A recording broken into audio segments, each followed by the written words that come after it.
A soggy Neyland Stadium in Knoxville, Tennessee. The Volunteers of the University of Tennessee will be hosting Marshall's Thundering Herd. As you can see, there are rain ponchos and rain slickers on the field. The band is in the stands. They're not on the field. And the temperature at game time, 70 degrees, 100% humidity, and there is still a forecast for rain and scattered thunderstorms in the Knoxville area for the next 2 to 3 hours. The game has already been delayed by almost an hour, Pat Ryan, and we're going to see something here today we haven't seen in a long time. Tennessee players are not going to run through the tee. That hasn't happened since it started in September of 1965. You know, that's kind of strange. That really kind of surprised me, Randy. You thought if they're going to play the game, you do everything that you normally do, but I guess time restraints kind of shut them down in that aspect. So they're just going to come out and play ball. Let's take a look at the players to watch. Among the players to watch tonight in the game, Ahmad Bradshaw, great running back for Marshall, and they locked up a lot of points against Hofstra in their win. Yeah, they did. Bradshaw went for about 150 yards. Bernie Morris, their quarterback, went for 150 yards. They went for over 500 yards against Hofstra. Granted, Hofstra is not Tennessee, but they showed that they got some firepower. The Volunteers lost a squeaker, 1-point loss to Florida last week, but the receivers have been surprisingly playing very, very well all season long, mainly Jason Swain and Robert Meacham. Yeah, Meacham and Swain, and add in Brent Smith. They got 36 total receptions for 600-some yards and 6 touchdowns. They count for about 70% of Ainge's completions to this point. All right, let's go down on the sidelines and check in with our sideline specialist, former Tennessee Vol, Mike Stoll. Mike? Thanks a lot, Randy. And things on the field are pretty good. A lot of injury situations. Inky Johnson, Juster Harrell, defensive players out for the season. You've also got a lot of questions with Elix Wilson, linebacker. He has a shoulder injury. Arian Foster 2 weeks ago damaged his ankle. He still hasn't been able to play full speed. You also have Ja'Cory Williams and kick returner Austin Rogers. They're all questionable. Probable Ramon Foster, but a lot of banged up people for the Vols. And with a field like it is today, there could be a lot of questions. You got to be very careful, but at the same time, this is the type of game where you establish yourself in the trenches, in the line, and go after it and make things happen. All right, thank you, Mike. We'll be checking back in. Stay dry down there, buddy. And it's hard to do that. Yeah, we've had like over 3 inches of rain today in Knoxville. Stay with us. We'll be back with more from Neyland Stadium, including the kickoff of the Tennessee Marshall game coming up next. Well, there's Smokey talking to the cheerleaders on the sideline. It's been a different type game day today, hasn't it, Pat? Yeah, it really has. Smokey's even got his poncho on, you know, and if he's worried about getting wet, you know, we've had a lot of rain. It's been extremely different. Had to send both teams back into the locker room after they came out to warm up. You know, that's tough on a player. You get used to a schedule. You get used to a rhythm. You know, you come out, you warm up, you go back in for 10 minutes, come out, and you kick off. You're ready to play football. Their schedule has been disrupted. Whether that's going to cause a problem, we don't know yet. We'll see. Only one previous meeting, actually 2 previous meetings in the series history. It's tied 1-1. Last meeting, though, Tennessee beat Marshall 34-24. That was here in Knoxville just a couple of years ago, back in '03. Well, we're waiting for the teams to come out onto the field. We've had over 3 inches of rain in Knoxville since, I guess, last night, and the forecast is still not looking good, even though there's a glimmer of sunshine peeking through right now. Yeah, the skies are blue, but it's probably not going to last.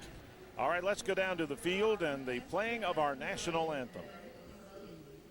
Protect them from injury and keep us all mindful of sportsmanship. On this homecoming week, we all reflect on our connections with this university, both past and present. We are grateful for the friends, the education, and the opportunities it has provided us. Please watch over each person here today and grant us all a safe return home. In your name we pray. Amen.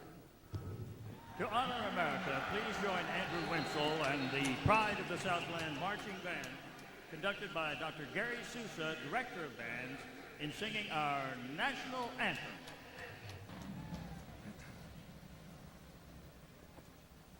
Oh, say, can you see by the dawn's early light what so proudly we hailed at the twilight's last gleaming, whose broad stripes and bright stars through the perilous fight o'er the ramparts we watched were so gallantly streaming, and the rockets regular, the bombs bursting in air, gave proof through the night that our flag was still there.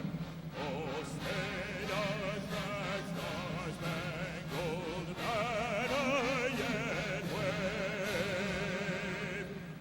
o'er the land of the free and the home of the brave. The Tennessee Pride of the Southland Marching Band and the Volunteers are running out of the end zone, not the tee. And after an hour delay, it is football time in Tennessee. The Volunteers dressed in orange, Marshall coming out of the south end zone dressed in white and green. Now, Pat, there is a movie coming out in a few weeks called We Are Marshall. It's a great movie. I've already seen some excerpts or two from it. It's about the 1970 Marshall team that perished in a plane crash up in Huntington, West Virginia. And I encourage everybody to get out and see that, because that is still talked about to this day in Huntington, West Virginia. Oh, it's big in Huntington. I mean, that has been a big topic for years. I think the movie essentially is about the rebuilding of the Marshall program. Matthew McConaughey is the big star in the movie, and apparently they filmed it there in other spots last summer and had a great turnout for it. Coach Philip Fulmer in his 15th year at Tennessee has an overall career record, 130 wins, 38 losses. That's 77%. Just a slight percentage point, or a less than a thousandth percentage point better than Steve Spurrier of Florida among active coaches in the NCAA right now. And there's head coach Mark Snyder in his second year at Marshall. The Herd went 4-7 last year. They're 1-2 this year. And his career record thus far with the Herd is 5-9. Marshall won the toss. They will defer, and Tennessee gets the football. Marshall will kick off. If you're Mark Snyder, you've been talking about the great crowd, the noise, the atmosphere. All that changed about an hour ago, didn't it? Yeah, it did. You don't have the great crowd. You don't have the atmosphere. What you have is essentially what all coaches hate, is a distraction. Right. And it goes double for Tennessee also. I mean, coaches hate distractions, and this weather and this delay has been nothing but a distraction for both teams. Marshall came up from 1AA, where they won 2 national championships in the 90s. They finished second in the 90s in the 1AA playoffs. And they have been 1A now for about 6 or 7 years, playing out of Conference USA. They were playing in the Metro Conference, or one of the yeah, one of those. You know, they really came on, and they started building this program probably 10 to 12 years back. Really started coming on. Then Chad Pennington came on the scene and really exploded there. Randy Moss came through there with him, and after him, Byron Leftwich, the huge quarterback from the Jaguars, came through and kept things rolling for him. Robert Meacham. Jonathan Hepney will receive the kick from Marshall's number 41, Anthony Benchwanger. And we are underway. Finally from Knoxville. Squib kick Hits at the 10, picked up at the 4-yard line by Jonathan Hefner. He's snowed under at the 16. It's about a 15-yard return for Hefner. And not good field position for Tennessee to put the ball in play, but put it in play they will. First down and 10. Kickoff returns hadn't been one of Tennessee's best things to this point. Last in the SEC, they showed it again right there. There are your starters on the offensive front: Sears, Ligon, Fraud, Parker, and Young. Ontario Hardesty is the tailback, along with Eric Ainge at quarterback. Brown is the tight end. Swain, Meacham are the wideouts. Hardesty opens up along with Corey Anderson with Ainge in the backfield. Ainge, play action, puts it out to the right. Pass is caught by Meacham. Good yardage. Meacham still on his feet. Meacham to the 40. Out past the 40 to the 44-yard line. It's a first down for the Volunteers. Emmanuel Spann made the tackle, but not before Meacham picks up 24 on the little flip from Eric Ainge. A good slip screen. They faked the running play to the left. Got Marshall flowing that way to the slip screen back to Meacham. Meacham does a great job of breaking tackles and getting extra yards. First down, Volunteers. Good play to start with. Inside handoff. Hardesty tries to spin away. Got back to the line of scrimmage and nothing. Absolutely nothing there for Hardesty. Curtis Keys, from his strong safety position, came up and made the tackle. Well, that's an area last week that everybody knows Tennessee struggled running the football, so you know you're going to see him try and push that football at a relatively small Marshall front four. Didn't get anything there. Pass caught by Meacham. Picks up about 4. Meacham tackled immediately by number 11, Ceric Matthews. So Meacham picks up 4. It'll be second down, actually third down, and about 6. Tennessee's lining up quick, going right up to the line of scrimmage, trying to catch Marshall off guard a little bit, keep him from substituting. Ainge calling the audible. Plenty of time on the game clock, 14 seconds. Ainge shifts, now moves back into the shotgun. Plenty of time, over the middle, pass caught by Swain inside the 45. That's a first down for the Volunteers as Jason Swain hauls it in from Eric Ainge. Ceric Matthews makes the tackle, but not before Swain picks up 11 yards and a Tennessee first down.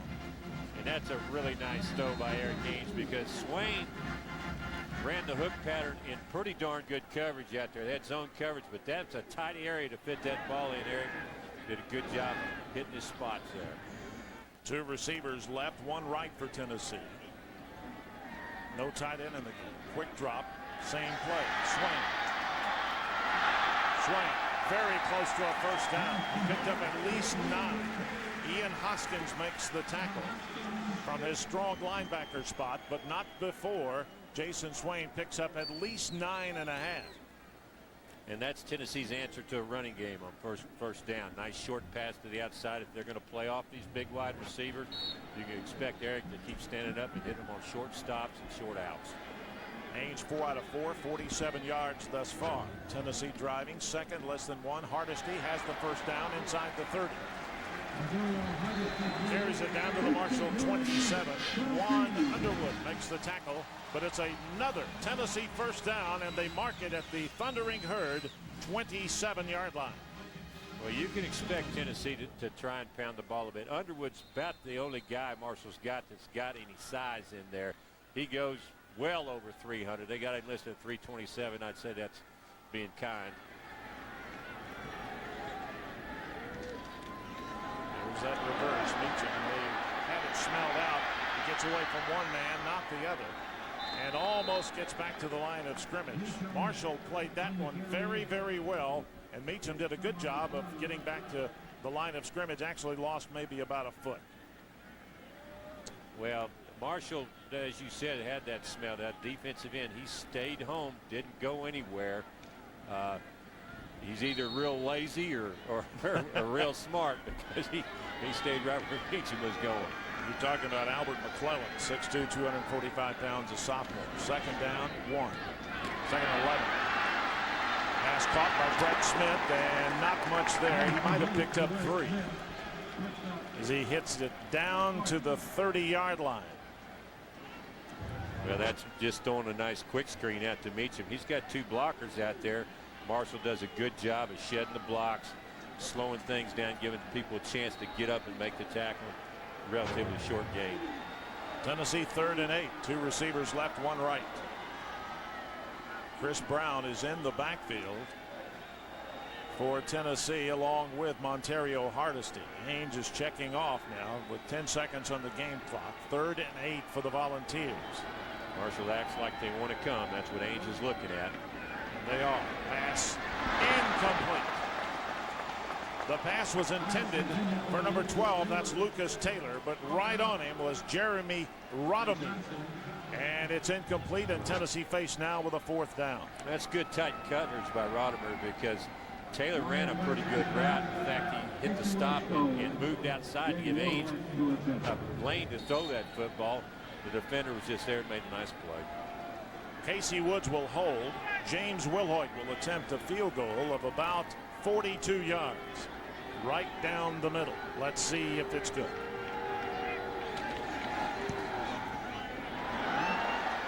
And it's no good. Wide right. He had the distance, but he hooked it too far to the right side. So with 10:14 to go in the first quarter, Tennessee and Marshall are tied at 0-0. And that's the kind of break that Tennessee did not need. They moved the ball well. They were stalled, and then Wilhoit misses the field goal. That's the first kick Wilhoit's missed in a while, too. He's 3 for 3 this year, and I believe he hit his last 11, if I'm not mistaken, maybe 12. So missing the field goal, that's new territory for him.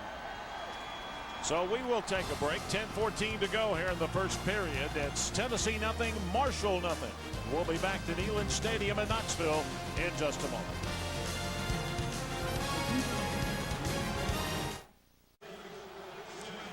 Tennessee and Marshall, no score. 10:14 to go. The Volunteers moved the football well their first possession, but it stalled out at the 20. Boy, what was it? The 25? That's close enough. Yeah. Missed a 42-yard field goal.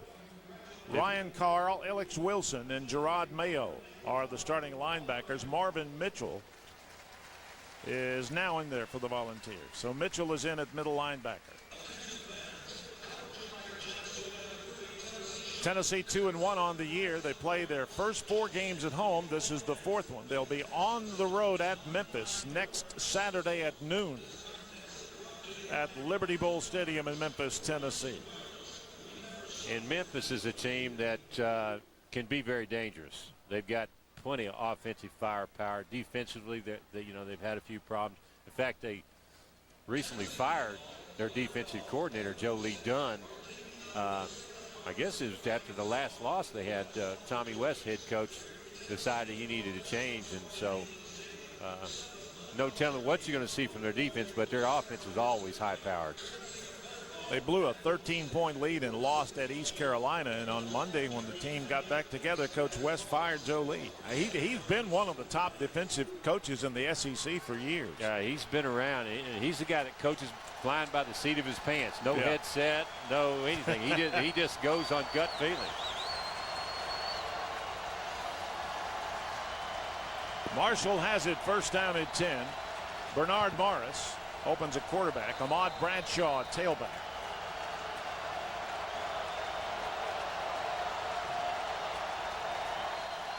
And Morris is changing the play. They'll start at the 25. And he snapped it all the way back to the 5. Morris picks it up, and he's down inside the 3. Xavier Mitchell. Terrible snap from the center, Doug Legursky.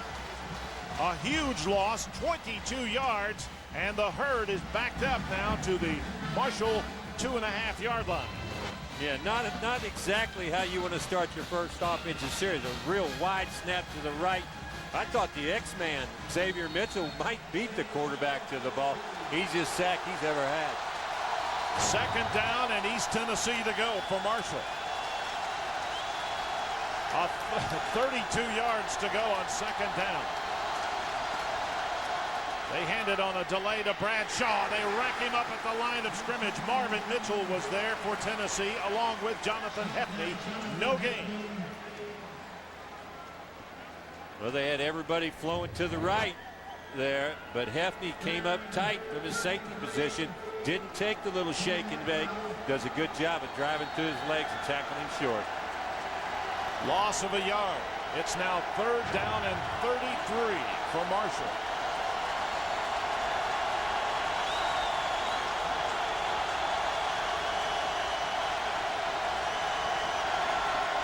Out of the end zone, Morris is going to be tackled. A safety for the Big Orange. Matt McLaughlin got there. Yeah, I think the X-Man got there first, so I believe he's the first man to make the hit, and then a bunch of volunteers finished the business. Morris absolutely had no place to go. And there it is. You see Xavier Mitchell on a nice game there with Turk McBride opening up the hole for him. Came right through the guard area. Bernie Morris didn't have a prayer. So Tennessee takes a 2-0 lead with 8:32 to go here in the first quarter. And Marshall will kick it off from their 20-yard line, and the Volunteers are going to get it with decent field position. But they'll get it when we come back. Timeout. 8:32 to go in the first period of play. Tennessee has taken a 2-0 lead over Marshall. And we'll be back in just a moment.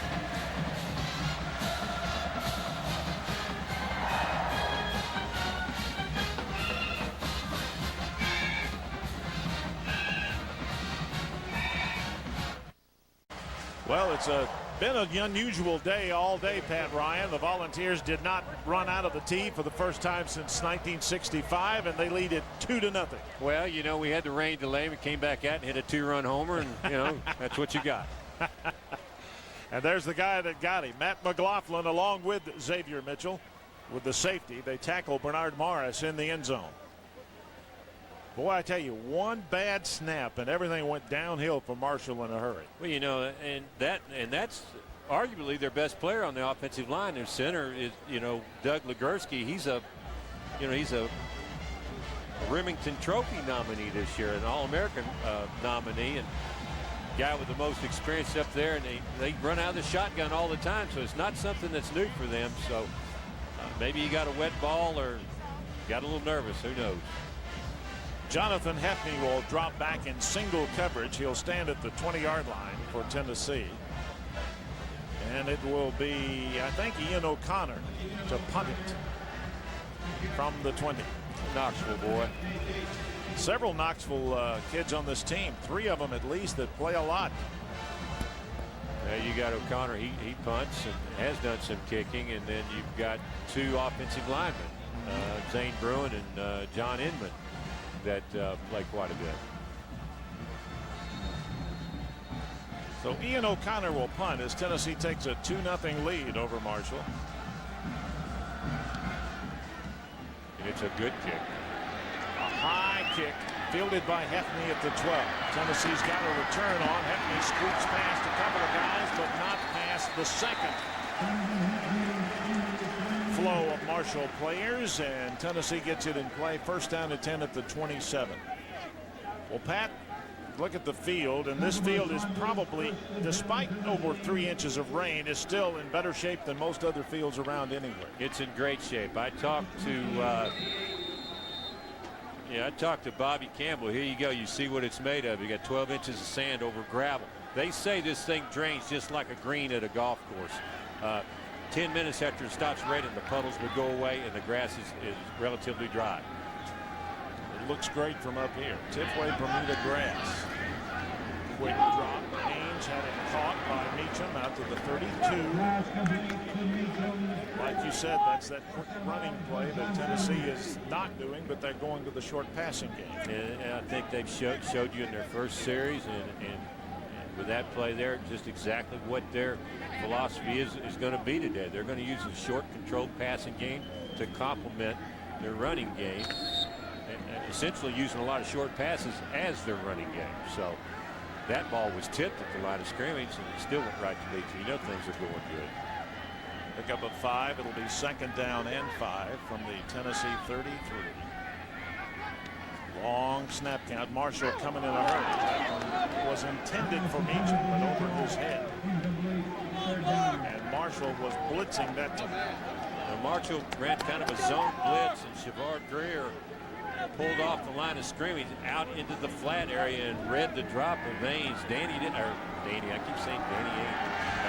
Eric Ains didn't pick him up until it was too late, and he got in the way of that pass. 3rd down and 5. Ains 6 out of 8 now. 55 yards through the air for Tennessee. Marshall's bringing people again. This time he completes it. Jason Swain out to the 43. And the Volunteers will get a 1st down at the 43-yard line. Just a simple hook pattern with somebody out in the flat. That seems to be Swain's favorite route. And Ains seems to like to throw it. He runs down there 12, 15 yards and comes back. Gives Ains a nice lane to throw that football, and he delivered it nice again. 1st down, Tennessee. They marked it at the 44. Ains plenty of time. Throws it on the right side. Meacham. Meacham has very close to a 1st down, then lost the 1st down yardage. They say he stayed inbound. He picked up at least 8 on the play. I think he may have had a 1st down, but then reversed his field.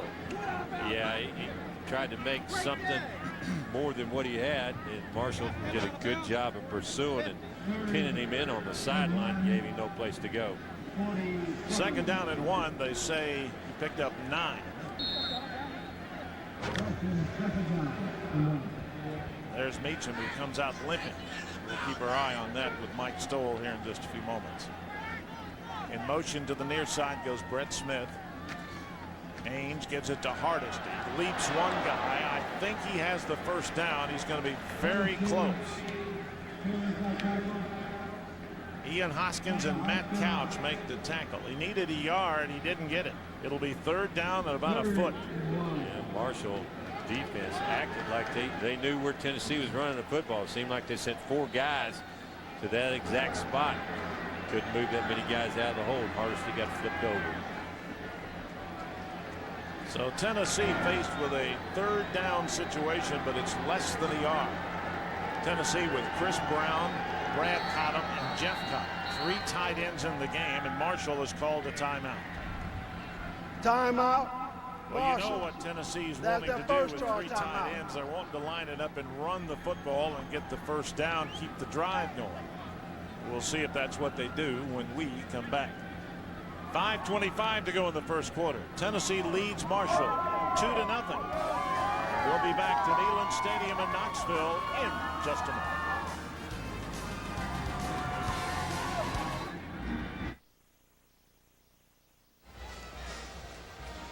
Well, there was no doubt in Coach Fulmer's mind that Tennessee's offensive line just got whipped last week against Florida. Well, he said that Aaron Sears was the only guy up front that came close to playing what he called winning football. The rest, he said, were thoroughly whipped physically and mentally. And by what he means by that is they got beat physically and then they lost their technique because they got frustrated and mentally got out of the game, and then things got even worse for them. Well, we want to invite you to get back to football basics every Friday night on CSS right here with live high school football. Pre-game coverage begins at 7 p.m. Eastern, spotlighting high school football from schools around the Southeast.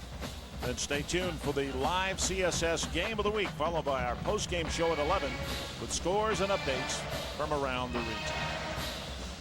Tennessee is 2 out of 3 in 3rd down conversions. This will be their 4th 3rd down attempt. And statistically and with the clock, they have totally dominated this 1st quarter.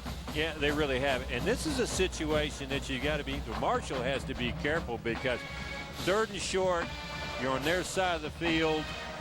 You're probably feeling pretty good about your defense. This is a good opportunity for Tennessee to fake the run and try and hit the home run off this short yardage. If you don't hit it, you still got 4th and a foot, and you think you can probably make that on 4th down. I would imagine that thought has gone through Coach Cutcliffe's mind. And it might have gone through Marshall's coach's minds, too. That might have been why he called the timeout. Well, we're now clear to play, and it's 3rd down and about a foot.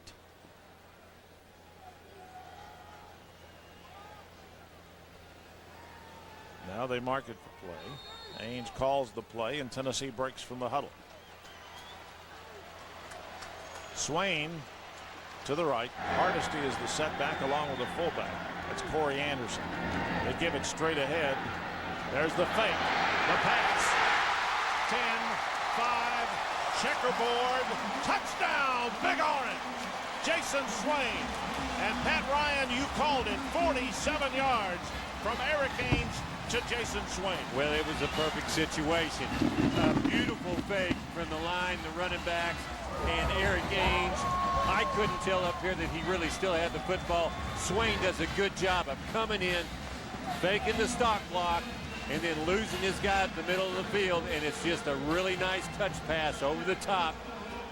Hit him perfectly in stride for 6 points. Swain didn't even look up until that ball was ready to land in his hands. Beautifully thrown by Ainge. Wilhoit's extra point is good. And with 5:17 to go in the first period of play, Tennessee leads Marshall 9-0.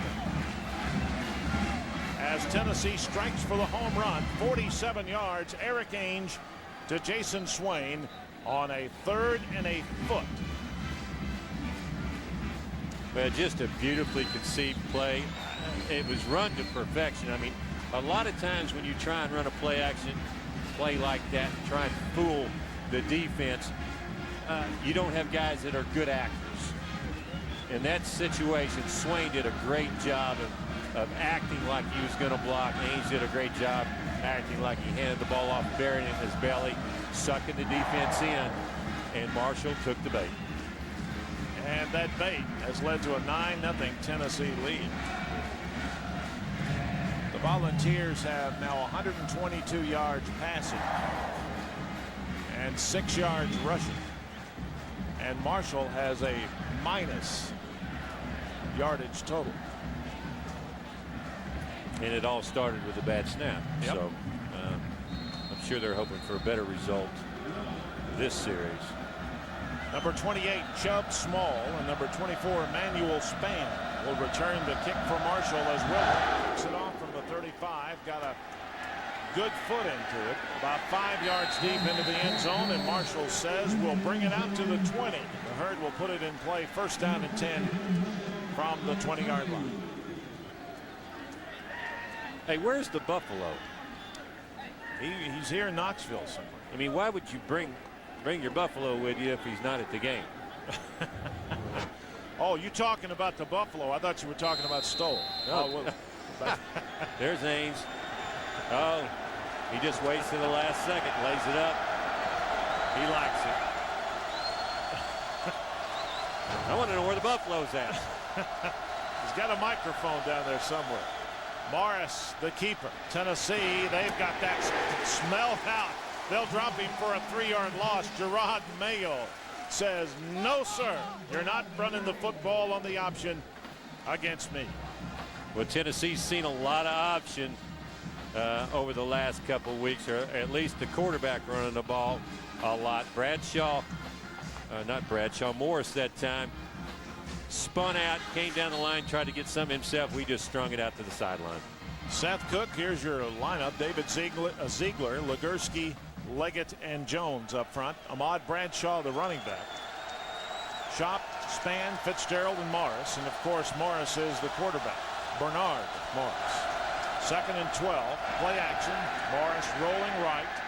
Throwing deep. Got a man down there. He's wide open at the 40. It'll be a Marshall 1st down. And Tennessee just left him wide open. Hiram Moore was the receiver. Well, Hiram Moore goes down the field and puts a little stop move on our safety, Jonathan Hefney. Hefney bites up on it, and then he takes it straight down the field.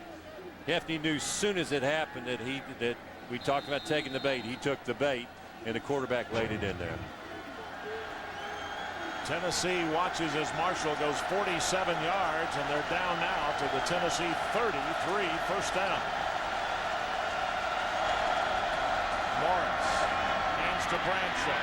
Got a little running room around the right, and the penalty marker comes in late as Bradshaw advances to the 30. Marvin Mitchell, Gerard Mayo make the tackle for Tennessee, but let's see what the penalty's about. Well, that's going to be on Wesley Jones for holding. Pretty sure he's the right tackle. Holding on the offense. Number 78. 10-yard penalty from the previous spot. Repeat first down. Yeah, it looked like Bradshaw really had a nice lane outside, but the reason he had that nice lane is because Wesley Jones had a hammer lock on Xavier Mitchell out there on the end. Xavier couldn't get away from him, and Bradshaw went around the corner. The official saw it at the last second, threw the flag. So we back it up 10 yards to the 43, and now it's first down and 20. And the gate's about a 3-yard pickup, by the way, for Bradshaw. Morris. Again, they hand it to Bradshaw, and he picks up a couple. That's it. Gerard Mayo makes the tackle on Bradshaw. He gets somewhere between 2 and 3 yards. Here's your defense. Mitchell and Reynolds at the ends. Matt McLaughlin, who had the safety earlier. Turk McBride at the tackles. Linebackers for Coach John Chavis, Ryan Carl, Marvin Mitchell, Gerard Mayo. Mayo leads the SEC in sacks with 4. And here's your secondary. Stewart, Morley, Hefner, and Wade. Second down, about 18. And another penalty marker on the play. The legal procedure, I think, is coming up against Marshall. False start. And it is. Number 78 on the offense. It's a 5-yard penalty. Repeat second down. Wesley Jones, who was hit with a holding penalty a moment ago, jumped. There's nothing worse for an offense. It's trying to get something going and hit a big play to start going backwards. Had good field position. Now they're outside the 45-yard line. Second down, 22 for Marshall.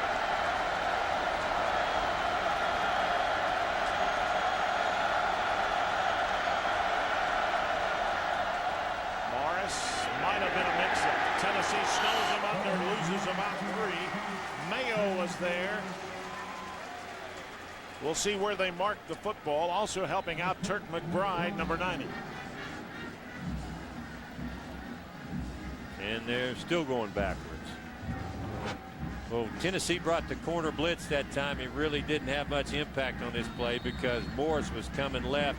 And like you said, Randy, Bradshaw thought he was doing something else because they kind of ran into each other, and after that happened, there was nothing there. Third down and 24. Minute 35 to go in the first period. Tennessee up 9-0.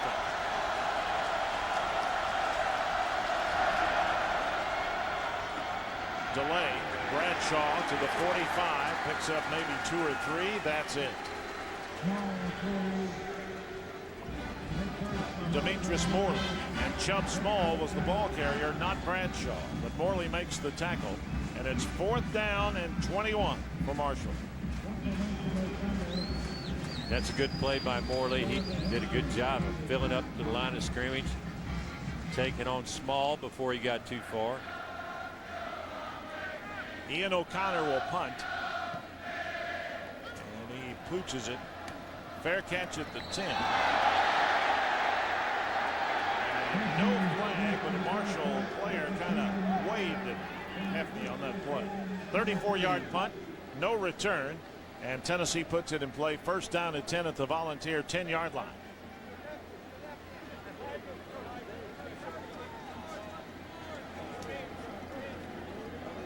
Well, Marshall kind of flipped the field on Tennessee with that long pass play.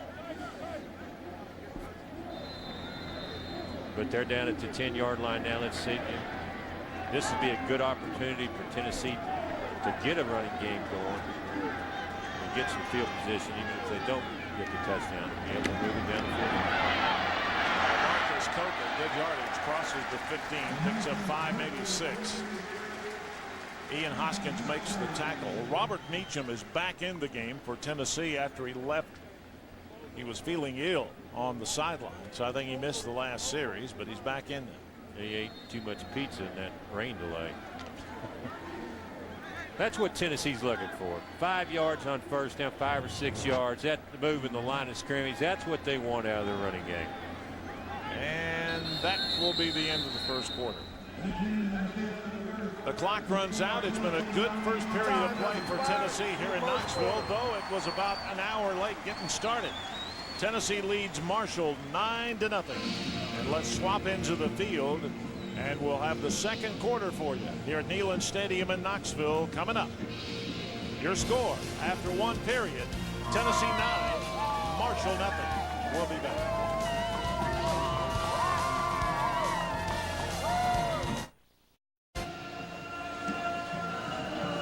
As you mentioned, if you just joined us, we were delayed 55 minutes. That's the official time. By rain and lightning in the area, and looking at the radar, there were more cells and more storms headed this way, but the sun's been out for about the last half hour. Oh, it's been beautiful. Great weather, no wind down on the field to speak of. The flags are barely blowing up top. Tennessee's passing game's in pretty good gear. Defense is playing good football. All's good for a quarter. We just hope the stuff stays away.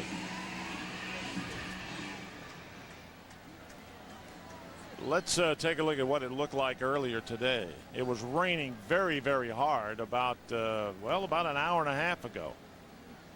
And we were nowhere close to playing football here.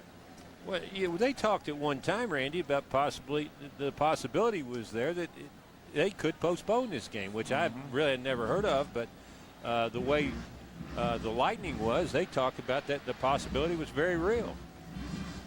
And the fact that the Lightning was here at that moment is not the reason they were talking about postponing it, but they looked at the weather forecast and the radar, and there was no clear area without lightning for several hours. But obviously there is. David Holbert is in at fullback. Josh McNeil in at center now for Tennessee as the Volunteers take over first down at 10. Actually, they have it now 2nd and 4 at the 16-yard line. Well, Josh McNeil's in at center. They want to get him some more playing time. He's a very talented kid, redshirt freshman out of Mississippi, all everything in high school. Everybody in the country was vying for this kid. Tennessee got him. They want to see what he's got.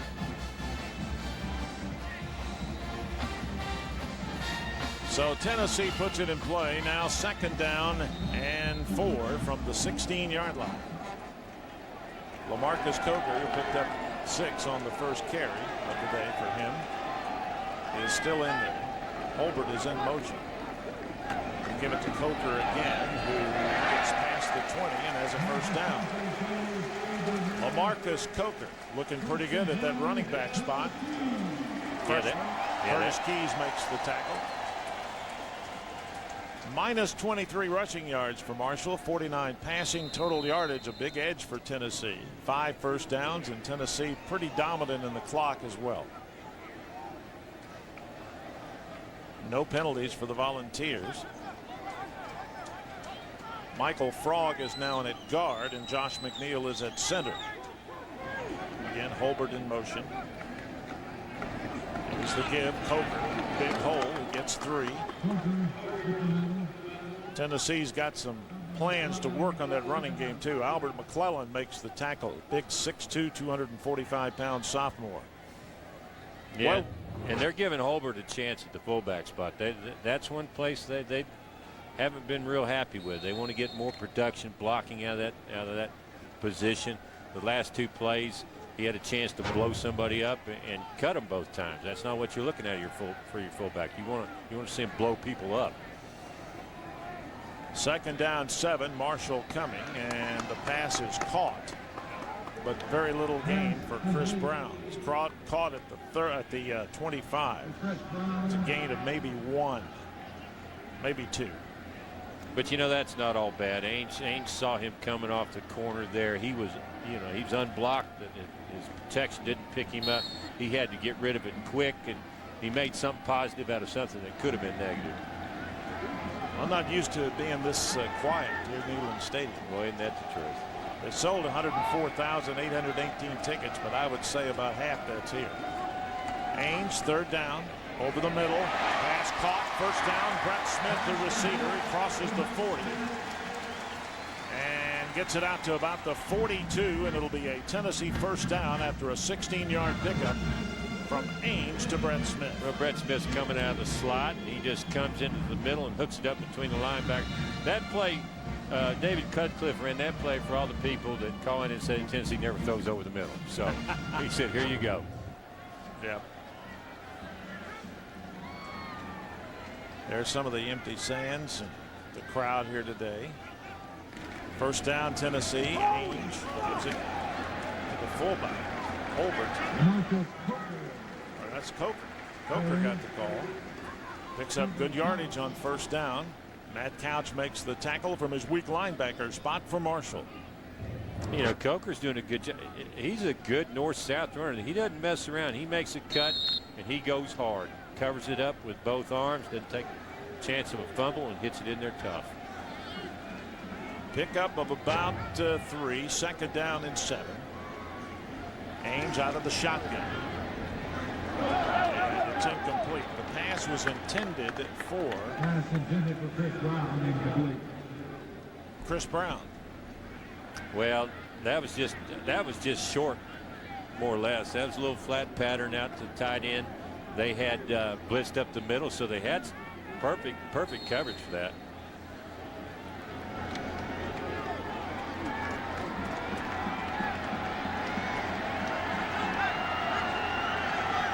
Ainge now 10, or actually 11 of 14.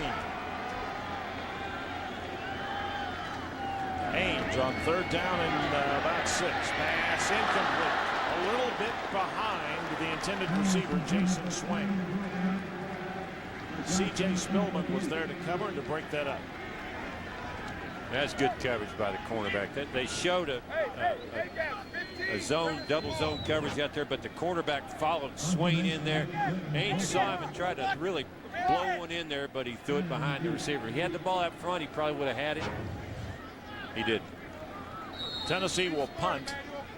Emmanuel Spann will stand at the 15. Britton Colquitt will get it away and gets it off the right side of his foot. It's going to take a Tennessee bounce all the way inside the 10. It rolls to the 8, and that's where Marshall puts it in play. First down and 10.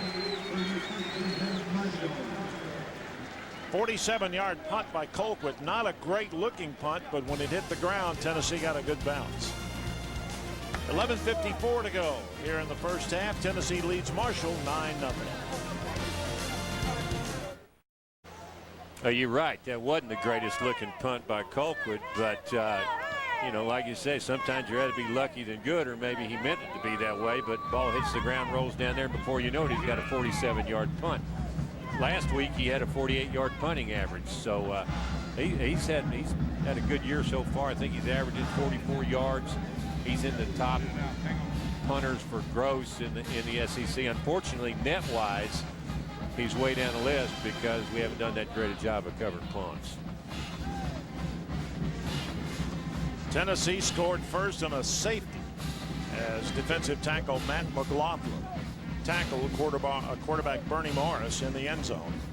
Then Tennessee drove down the field, and on a third and about a foot from the 47-yard line, Eric Ainge hooks up with a play-action touchdown pass to Jason Swain. And the Volunteers, after the Will Hoyt extra point, have a 9-0 lead over Marshall. And you take away that 149-yard pass that Marshall completed, they have done nothing offensively. Well, we talked about it earlier. They hit the 49-yard pass and then immediately started going backward again. Not a good sign for their offense, a good sign for our defense. There's a shot of Robert Meacham on the sideline, who was ill earlier in the day, but he seems to be okay. He's had a pretty good day thus far for the Volunteers. Pretty good season so far. Oh, he's had a great season. Ainge, play action, puts it out to the right. They're doing a good job of getting him the football, because he's a big guy. You know, you want to get him out in space, give him a chance to run with the football. He does a good job of shedding blocks, as evidenced by the California game, the 2 long touchdowns he had. He's had a heck of a year. Caught 17 passes coming in today. I think he's probably got 4 today. Oh, there it is. He does have 4. Let's go down to Mike Stoll and hear what he has to say about Robert Meacham. Mike? Well, Robert Meacham's just fine. Randy, he just had a little bit of maybe a stomach virus. Kind of took a knee and got back up. He's a lot better now. He's ready to play. Marshall, first down from the 8. They give it to Bradshaw. He goes right up the middle for 2, and that's it. Tennessee stops him. Robert Ayers, who is the backup right defensive end, is in there now, and he makes the tackle. And Bradshaw's a good back. This guy, he could play for a lot of teams. He could play in the SEC. He was second in the Conference USA last year in rushing. Also caught 56 passes last year, so you know, they use him out of the backfield in a lot of different ways. Second down 8, high formation behind Morris, the quarterback. Here's Morris. They get to Bradshaw. He cuts back to the right side, gets very close to a first down and is pushed back. It'll be 3rd down and about 2 for Marshall. They're going to mark it at the 16-yard line. But a great job again by Bradshaw, who found everything clogged up in the middle and bounced it out to the right side. Yeah, he bounced it out. Looked like wasn't going to have anything up the middle. He bounces outside of Mayo, but Tennessee does a good job of coming up. Who is that? Hefney comes up, but it's a heck of a hit on him, and then the rest of the Volunteers clean him up. 3rd down and 2.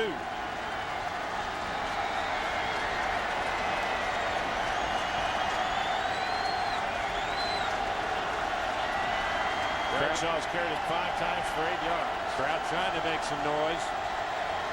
Morris keeps it to the right and steps out of bounds, but I think he got the first down. We'll see where he stopped. And they're going to call a late hit. Flag on the play. Jonathan Hefney, I think, is the guilty party. We'll see.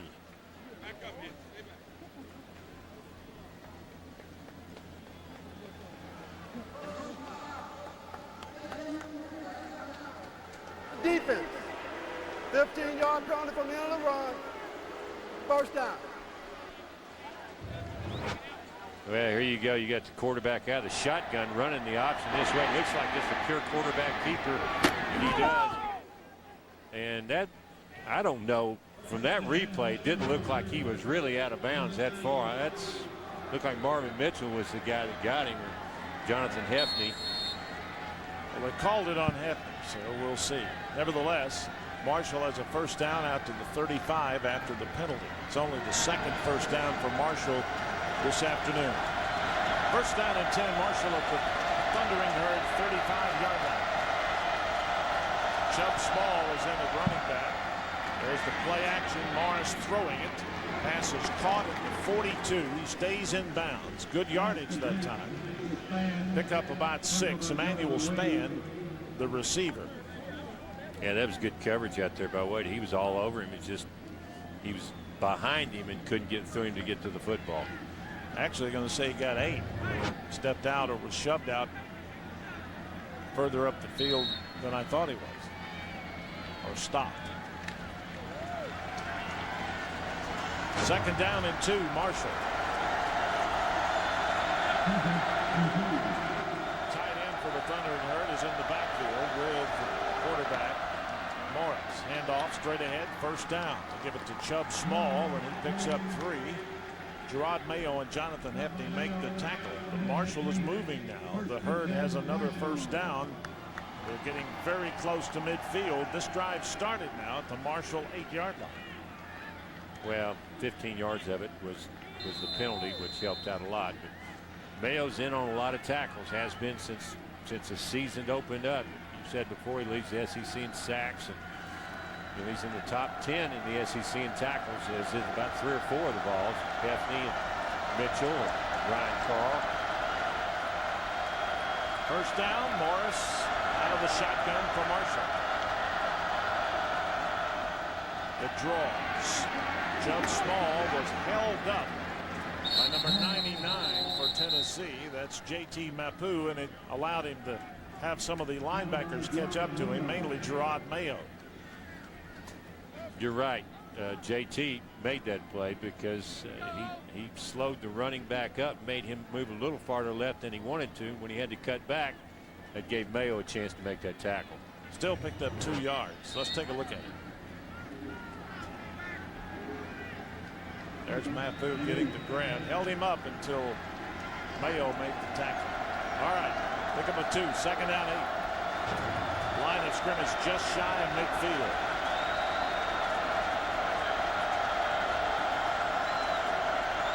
Two receivers left, one right for the Herd. Morris optioning left, keeps it to the 50. There's a hole. First down. Morris still on his feet, finally shoved out of bounds at the 30. Big yardage on that option play. Antoine Stewart knocked him out, but not before he picks up big first down yardage. Well, that's a good play by Morris. He does a good job coming down the line of scrimmage. Demetrius Morley's right there to make the play. He's on the quarterback, and he puts a nice fake on him, and he left a little something there on the turf for everybody, and Morris just took off down the sideline. First down at the 30. Marshall moving the football, their most impressive drive of the day. Tennessee leads it 9-0.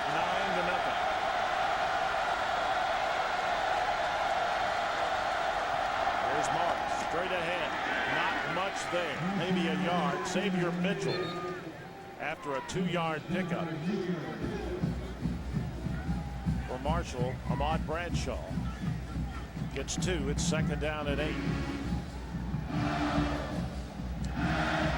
Well, we talked about Marshall's defensive lines being a little bit on the small side. That's not the case for their offensive line. They're huge. They go along the lines of roughly what Tennessee has. You know, 6'4", 330, 6'5", 330. They're all 300-pounders or more and move pretty good.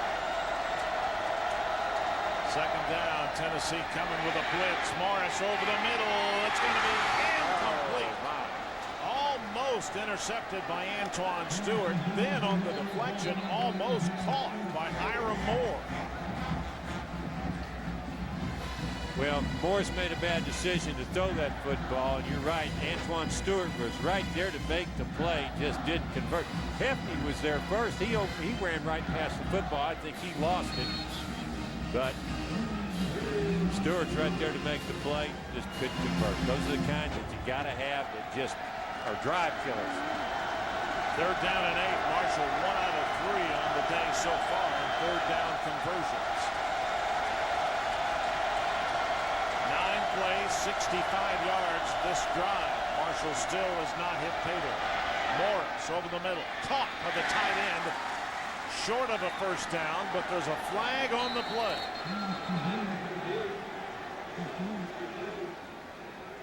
That's holding or roughing the passer where that's at. Turk McBride, I think, is the guilty party. Personal foul. Roughing the passer. Number 90 on the defense. 15-yard penalty. First down. Well, that's unfortunate because Ryan Carl made a great tackle in the open field to hold him short. We're going to look at it here. May have been blocked into. Turk comes around the left side. Yeah. But, yeah, that's a bad play. You know who did it? John Inman. That's a web product from here in Knoxville. Held him and more or less slung him into the quarterback. That's not a good call by the official. Terrible call. Terrible call. And Marshall would be lining up for a field goal at this point. Instead, they have the ball first down on the 12-yard line.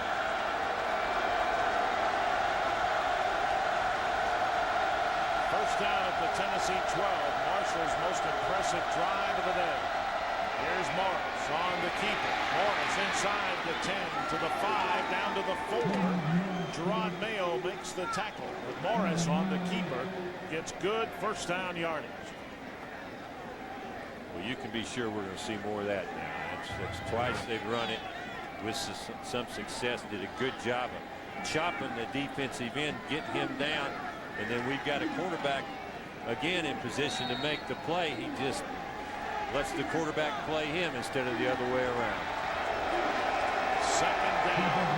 They can make another first down by getting to the Tennessee 1.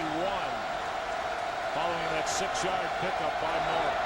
Morris straight ahead. Bradshaw to the 1. He's got a first down, and it will be first and goal for Marshall.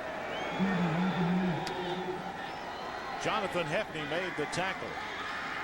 But you talk about hitting that hole quickly. Bradshaw certainly did. Well, I've watched some tape of Bradshaw, and he's a north-south guy. He's fast and he's quick, but he likes to get it, and he likes to go north-south. He showed that right there. Had a good hole there and didn't hesitate. First down and goal, Marshall. It's inside the Tennessee 1. The sneak by Morris. Touchdown. Marshall gets it in as Morris on the keeper. And just like that, Tennessee dominated the first period statistically. They were up 9-0, and now it's 9-6. And that was, what was that, 92-yard drive? 92-yard drive with a couple personal foul penalties to help out, obviously. But still, they made the plays and converted on a couple third-down situations. Benswanger will attempt the extra point, and the kick is good.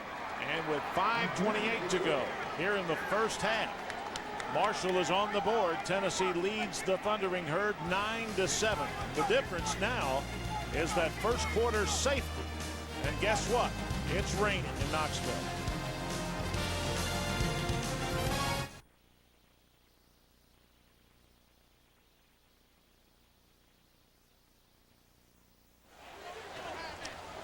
It has started raining, and as you look at John Chavis, he is upset about something with linebacker Ryan Carlin. And he's one of the last people, Pat, I'd want in my face. Yeah, Chief can his chili can get a little hot at times, and he was giving Ryan Carl an earful about something. I don't know why Ryan Carl was on the other side of the field on that the last couple of plays, but obviously he wasn't quite where he was supposed to be. And it is coming down. I believe 15 minutes ago the sun was out, and all of a sudden it poured. Well, you said it. There were bands lined up coming this way, and apparently one of them got here. I just hope it doesn't have any lightning in it. There is a rule in college football that if there is lightning anywhere at all within 5 miles or 10. It's 10 miles. They have the option to, tell people that they need to, find safe. But if it gets within 6 miles, they have to shut it down. Yeah.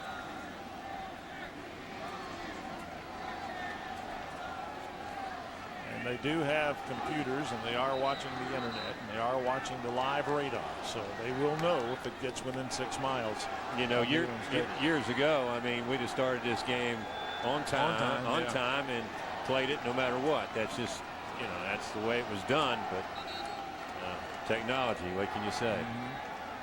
Tennessee leads at 9-7, 5:28. LaMarcus Coker and Lucas Taylor will receive as Benswanger, who kicked the extra point for Marshall, will kick off. Now the rain is let up. That's what everybody's cheering about, I think. It was hailing here about 2 hours ago, right before game time. There was hail, and it looked like it was sleeting. Strange weather.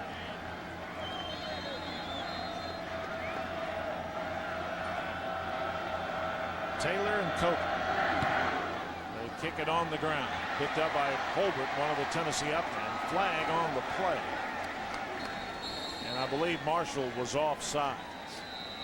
I believe Tennessee will probably take that penalty and move 5 yards ahead and go with it. Yeah, they had the option of adding 5 yards to where they've got the football. Isn't that right? I think so.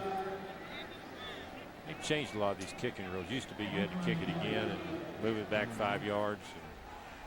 They felt like that. Offside. Kicking team. 5-yard penalty will be added to the end of the run. First down.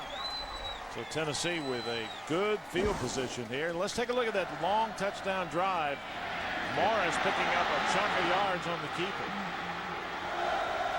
And here he goes around to the right side, doing another good job of taking out the defensive back, taking it up strong, and then takes the ball and dives over into the end zone. Tennessee first down at the 41. Ames calling the play. 5:03, clock moving. That's the time remaining in the first half. Hardesty, no gain, loss of a couple, loss of one. Albert McClellan knocked him down.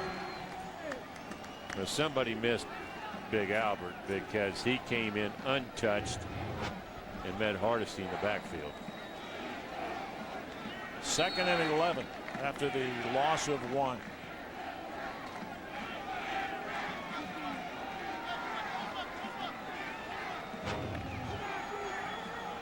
I formation behind Ames. 2 receivers left, 1 right. Tennessee did run it well the last possession they had. Ames over the middle. Caught. First down. Brett Smith inside the Marshall 40-yard line. Beautifully done by Ames with great pass protection that time by the Tennessee offensive line. J.J. Johnson makes the tackle, but not before he picks up 21. Yeah, that's a good play action pass and just a laser shot from Ames. Does a good job of waiting until Smith finds the open area between the linebackers. Meacham had gone down the right sideline, cleared the safety out, hits him for the big gainer.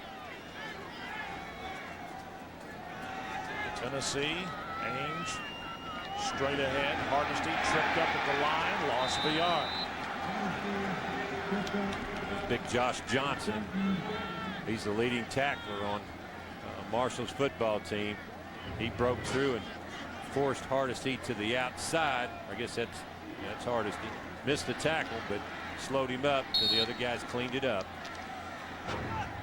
Loss of 2 by Hardesty. He's still in there. 2nd down and 12. Tennessee leads at 9-7. Ames batted down at the line by cornerback J.J. Johnson. 3rd and 12. Well, cornerback's up on the line of scrimmage, and he reads the play.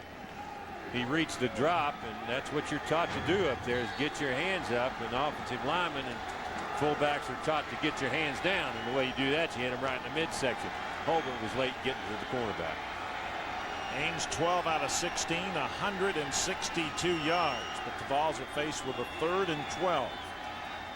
Pressure on Ames. Pass deflected and then caught by Tennessee. Swain made the reflection. The pass was intended for Brett Smith. A pickup of 20 and a first down. My goodness. Swain comes up limping a little bit. Watch this. Now this is great. Ames will probably tell you that he was throwing to Swain, but he wasn't. He was throwing to Brett Smith, and he does a good job of slapping it to his teammate for a fortunate first down. Ames hands it off inside. Hardesty to the 10, to the 5. Checkerboard. Touchdown, Big Orange.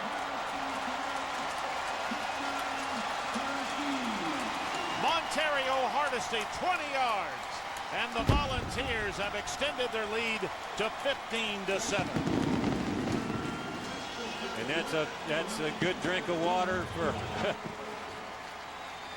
for a bunch of fans that have been thirsty. That's a running play we've been waiting for. Does a great job cutting the ball back and then just busts through 2 tackles at the 5-yard line to take it in for the touchdown. Wilhoit will attempt the extra point. Woods will hold. And it's there. 2 minutes, 52 seconds to go here in the first half, and Tennessee has answered Marshall's first touchdown of the day with their second. It's 16-7. The Volunteers with a 9-point lead.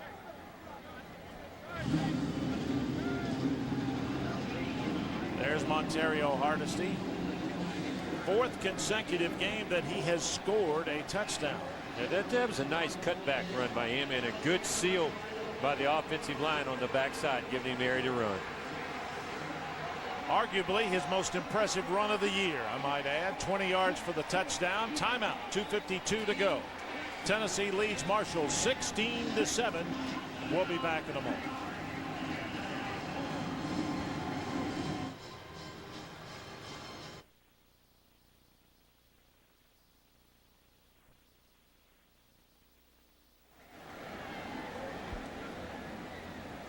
Well, there's Montario Hardesty, who on the day has 6 carries, 24 yards, and a touchdown. 20 of them coming on that touchdown run. LaMarcus Coker's done well, 4 carries, 18 yards. Well, they've been talking about that we were going to see more of LaMarcus Coker, and we haven't until today. Other than catching the trick play last week, he really hasn't run the football. He's been impressive today too. He's a good north-south runner. Tennessee scoring drive, 6 plays, 59 yards at 8 of 227 on the clock. Hardesty gets the pay dirt with 20-yard touchdown run. A lot of time left in the first half. 2:52 to go for the Volunteers. Well, that's good and bad. I mean, it's good if you stop Marshall. If you come out and stuff them, you'll get a chance to get the football back and possibly go get you another one or a field goal before halftime. Will Hoyt will kick it off for the Volunteers. Emmanuel Spann and Chubb Small will receive it. And here's Ains hitting Brett Smith right across the middle. And here he is, a little ding-dong play over to Swain on the sideline, and then Hardesty does the rest, busting 2 tackles and taking it in. And it is flat coming down the rain right now. Will Hoyt kicks it off. Hits it pretty good. It squibs and hits at the 10. Picked up at the 5 by Small, who cuts it to the outside. Good return. Fumbled it out of bounds. Might have been the ground causing the fumble anyway, but nevertheless good field position to start after a 33-yard return by Emmanuel Spann. Couldn't tell who made that tackle, but they did a good job of busting that football loose. Unfortunately, it went straight out of bounds. And now it's not raining. Just every now and then it pours very hard and then it stops. In Tennessee's defense, their job now is to stop number 14. If they can stop him, they'll start the Marshall offense. Morris dropped it, picked it up, gave it to Bradshaw. Very little, if any, gain. He might have picked up 1 or 2. Tennessee's Turk McBride stops him up the middle.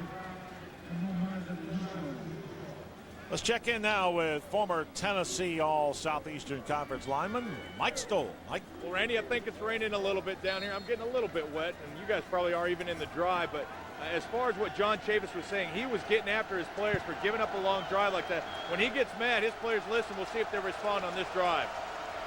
2nd down 8. Morris. Yes. Stopped at the 30. He loses the 2 that Bradshaw picked up a moment ago. DeMonte Bolden, the sophomore from Chattanooga, Tennessee, made the tackle. Well, that's a guy they've been wanting to get in the lineup. You know, he's a fresh, you know, he's a guy that they say has a lot of talent, but they've just been waiting for him to be ready to play. That time, Morris tried to run the reverse option again, which he's had success with. The last series, Bolden crashed through and got him from behind. Timeout called by Tennessee. They'd like to get another shot at the end zone. 1:48 to go. Well, they have plenty of time. This is a big play. 3rd and 10. I mean, this is where you've got to get your stop. Tennessee has not been very good on 3rd down stops in the last 2 games. You know, their percentage is not very high, or is too high. Let's put it that way. This is a stop. 3rd and 10. You got to have. You give your offense a chance to get the football back and go get some more. We invite you to get a fast break debate of the hottest sports stories in the Southeast on Sports Night, weeknights at 6 and 11 Eastern, right here only on CSS. Marshall is 1 out of 4 in 3rd down conversions for the afternoon. There is 1 minute 48 seconds to be played in the first half. Tennessee with a 16-7 lead.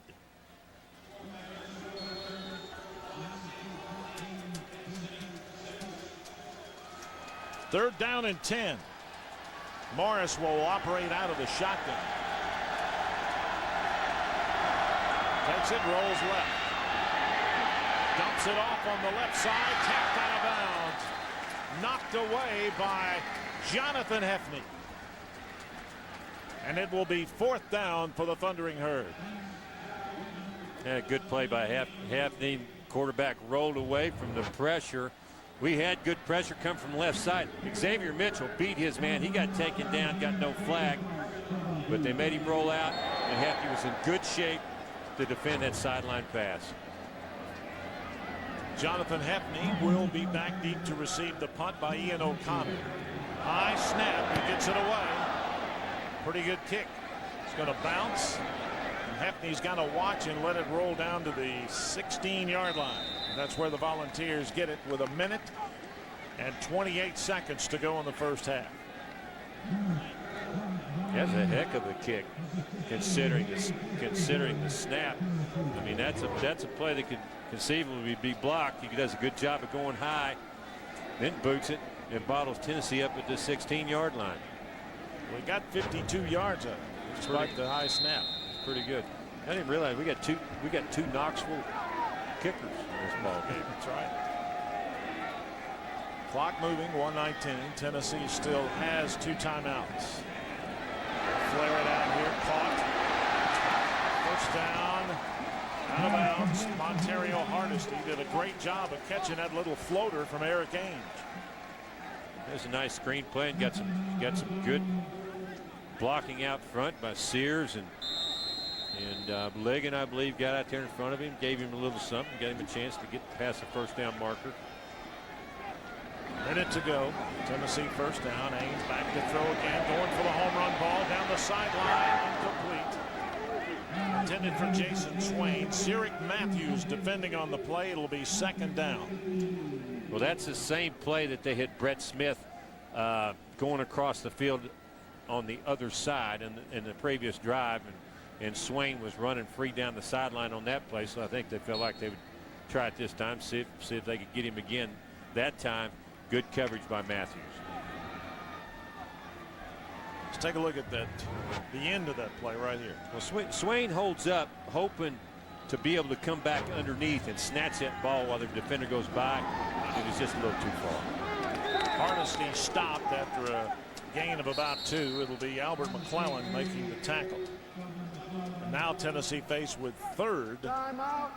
And the Volunteers call That's time their with second 46 timeout. seconds to go in the first half. Did Tennessee call timeout or did Marshall call timeout? I think Marshall did. Yeah, Marshall wants to stand. You know, Marshall, they're in a situation now. If they stop Tennessee on this 3rd down play, they've got a chance to at least get it to return a kick or run maybe one play. Marshall still has 1 timeout left. Tennessee still has 2. Tennessee's defense has played very, very well, except for just a couple of plays. But today they were awesome in the first quarter. Oh, yeah, Xavier Mitchell and McLaughlin in for the safety. You see him burying Morris again, running up. There's your play by DeMonte Bolden, catching Morris again on the reverse option. There's your chief over there. He scratches his head. Okay, what do we got going here? What am I going to do next? Those coaches, they never rest. You know that. No, I mean, they don't care. Very seldom ever smile. It doesn't matter how good it's going. They're always worried about something. 3rd down and 8 coming up for the Volunteers. 46 ticks left in the first half. Tennessee leads at 16-7.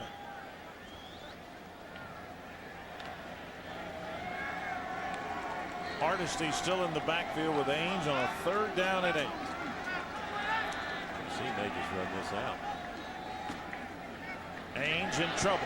Tried to dump it to Corey Anderson. It's incomplete. 4th down. Who was in charge of blocking Shavar Greer? You know, that's a good question. Whoever it was got a failing grade on that play because he came clean. Ainge almost got sacked. He does a good job of knowing he's got a running back there. I believe that was Corey Anderson's man, and he didn't get him. And Ainge just tried to dump the ball to him. 4th down, 40 seconds to go. Oh, beautiful booming kick.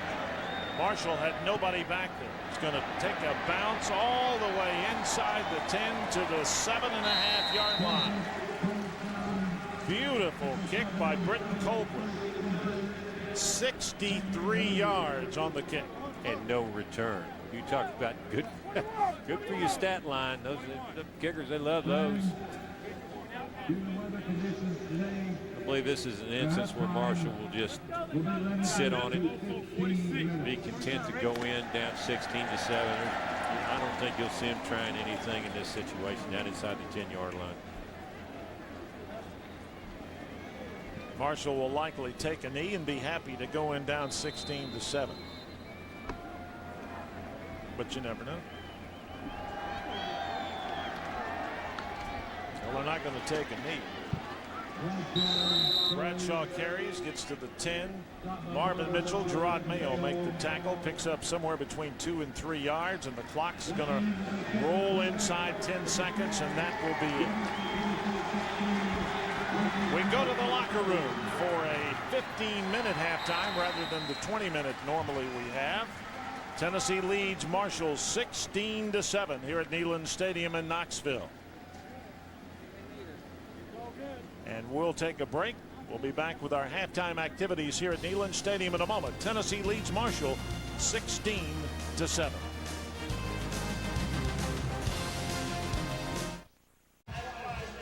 Tennessee up 16-7 over Marshall in the first half. Let's take a look at the stats, Pat Ryan, as the Volunteers lead it by 9. They've had a couple of different 9. Before we do stats, let's check in with Mike Stoll and Coach Fulmer. Mike? Yeah, thanks a lot. Coach Fulmer talking about what you did in the first half, came out offensively, did pretty well. What did you see good so far? Well, we're throwing the football and protecting the football reasonably well. You know, we need to run the ball a little bit better. Defensively, we give up 2 option plays and 2 penalties to give them the score, basically. So I'm expecting our defense to shut them out the rest of the way and offensively to play better. Just play more consistent. They've gotten their hands on a couple balls. Can't do that. Okay, great. Good luck to you, Coach. Well, Randy, Coach Fulmer, pretty intense inside. He made it pretty clear. He wants these guys to get out there and hit somebody. He wants to run the football. He said that for a couple weeks. Still haven't been able to do it. Watch and see if they can get it done in the second half. I'm surprised he didn't want you to suit up, Mike. I guarantee you, he was ready to go. Rushing yards, Tennessee 43. Not bad, but Pat Ryan, 20 of those came on that one touchdown run by Montario Hardesty. 193 yards passing for Eric Ainge, as the Volunteers have 11 first downs to 7 from Marshall. Tennessee and Marshall penalties not much of an edge, and then of course not much of an edge really in game management, time of possession. Now let's look at the highlights of the first half. Well, here's your first one. Yeah, here's your first one. Little trick play on 3rd and short, pass to Swain. Then you've got Morris going over from the 1-yard line for a touchdown. And Hardesty taking it off left tackle, breaking tackles, going into the end zone. Here we got some pretty good defense right there. Demetrius Morley, Marvin Mitchell stopped him up tight. Then DeMonte Bolton coming in from the backside, getting Bernie Morris. Well, we only had a 15-minute halftime, but I really enjoyed talking with Coach Pat Summitt, Tanya Edwards, and Mary Ostrowski, the 2 newest members of the Lady Vol Hall of Fame. They were among several inductees, but they're the 2 latest from the Tennessee Lady Vols basketball program. Hey, how about Philip Fulmer coming out and saying he expects his defense to shut him out in the second half? I mean, no bones about it. You're not giving up any points. Tennessee will be on defense, and Wilhoit nails this one about 10 yards deep through the end zone, and Marshall will take it first down and 10 at their own 20. Well, I tell you, that made me want to, go out and tackle somebody. I mean, he fired up, and of course you could see on the sidelines in the first half the way Coach Chavis was getting upset.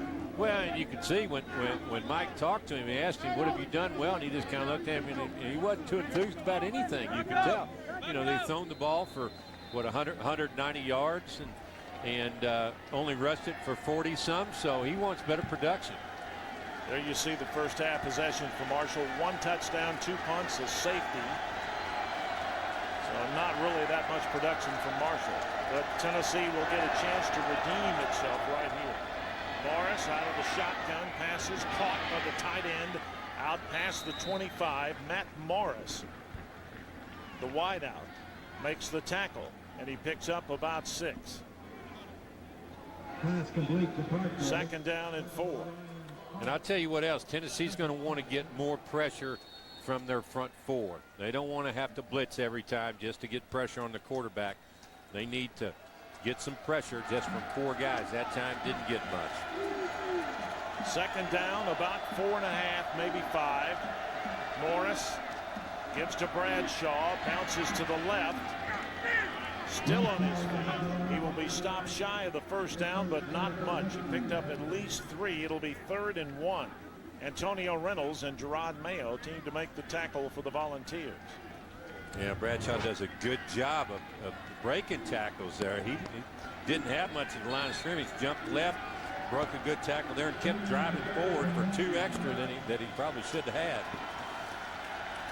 3rd down, less than 1. Matt McLaughlin lining up, 6'2", 290 over the middle.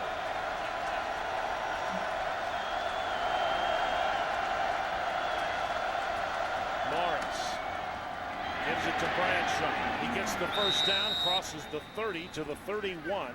Ryan Carl and Gerard Mayo make the tackle, but Bradshaw gets the Marshall 1st down. He's a hard runner.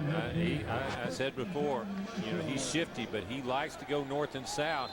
Got us going to the right a little bit, and then he took it straight up the field. He knew where the 1st down was, and that's exactly where he went. There's Ahmad Bradshaw, 24 yards rushing, 11 carries. Has not done what he has done against other people. Here's the give. Bradshaw works his way out to the right. Big hole. Runs over 1 Tennessee player. Is going to be stopped shy of the 1st down, but he picks up 9. Gerard Mayo makes the tackle, along with help from Jonathan Hepney. He lowered that shoulder and put somebody on their fanny. Like I said, he likes to bring it. Xavier Mitchell got caught up inside, and so did Gerard Mayo. He comes back and helps make the tackle, but he got caught up in the wash. He needs to be outside there. He's out where he's supposed to be. He makes that tackle from the line of scrimmage. 2nd down and 1. They give it to Chubb Small. 1st down, out to midfield, and out of bounds he goes.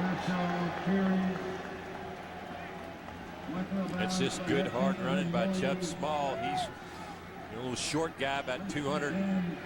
That was Bradshaw. Well, that was Bradshaw. Yeah. Small is coming in the game. My bad. Okay, well, Bradshaw does a good job. Another cutback run by him. Mayo is there. He just can't convert on the tackle. He runs right through it.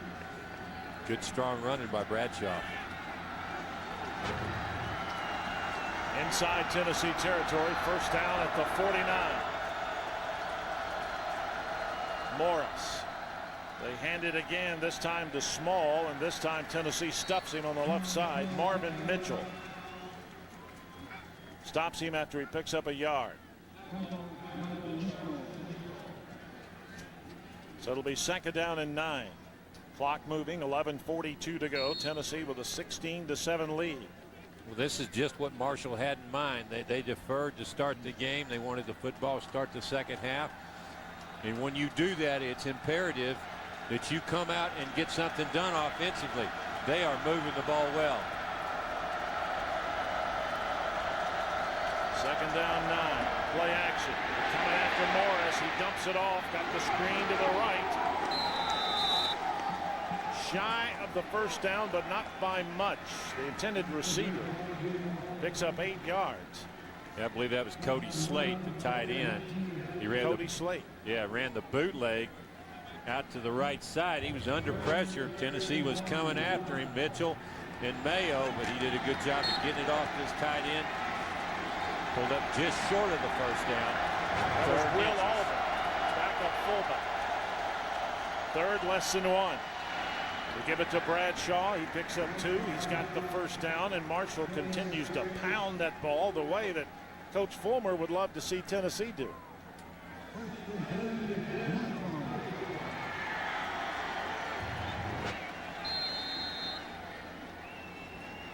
There's Bradshaw.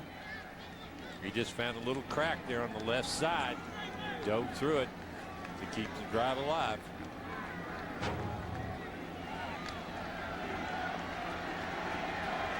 First down, Marshall. This drive started at 20 for the Herd.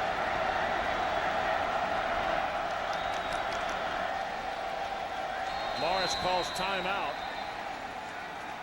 I'm not so sure he got that call before the clock hit 0, but he did. Marshall. That's their first timeout. First timeout for Marshall this half. They have 2 left. And it comes at the 10-minute, 11-second mark of the third quarter. And we'll take a timeout with them. 10-11 to go in the third. Tennessee leads Marshall 16-7. We'll be back.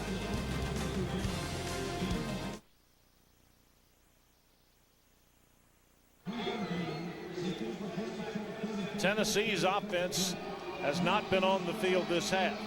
We've used almost 5 minutes of this half, and Marshall has run the football very, very well. Well, they're doing exactly what Tennessee's defense would hope that they couldn't do. They've hit 2 short passes, but they have essentially taken it and jammed it down their throat.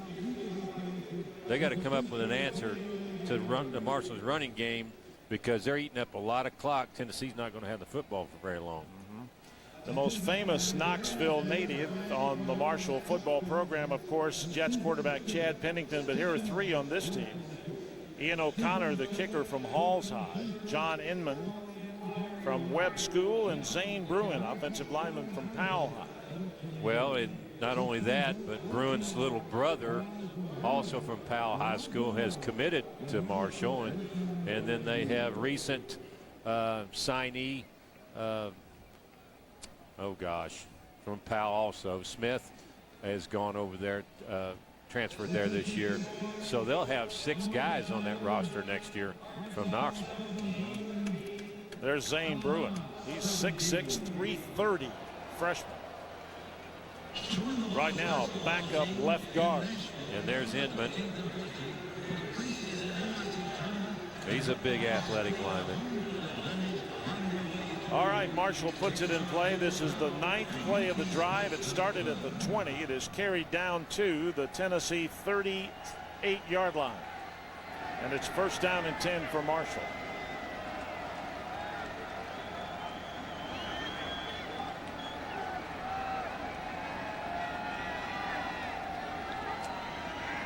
I don't know what we're waiting for. I don't either, because they're the only TV timeouts they should have should be ours, and we don't have them. So let's get moving.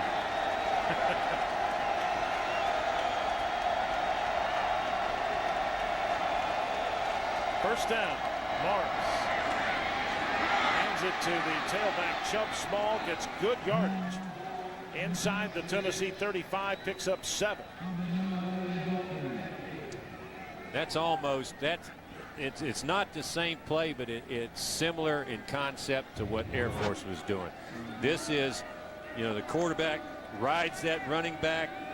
If he likes what he sees, he gives it to him. If he doesn't, he takes it and goes the opposite direction. And so you've got 2 good running backs with an option to go either way. The quarterback just reads it. Second down and 3 after the 7-yard pickup by Small. 9.5 minutes to go. They give it to Small again. Goes up the middle inside the 30, but he's going to be short of the first down. It'll be third down, less than 2. Turk McBride, Xavier Mitchell, team to make the tackle for the Volunteers. I tell you what, though, when a team continually gets 3rd and shorts, though, it just makes it tough. You can do anything on 3rd and short. Essentially, you're in a field position now where you're in 2-down or 4-down territory anyway. Wouldn't be surprised to see them try and throw the football here.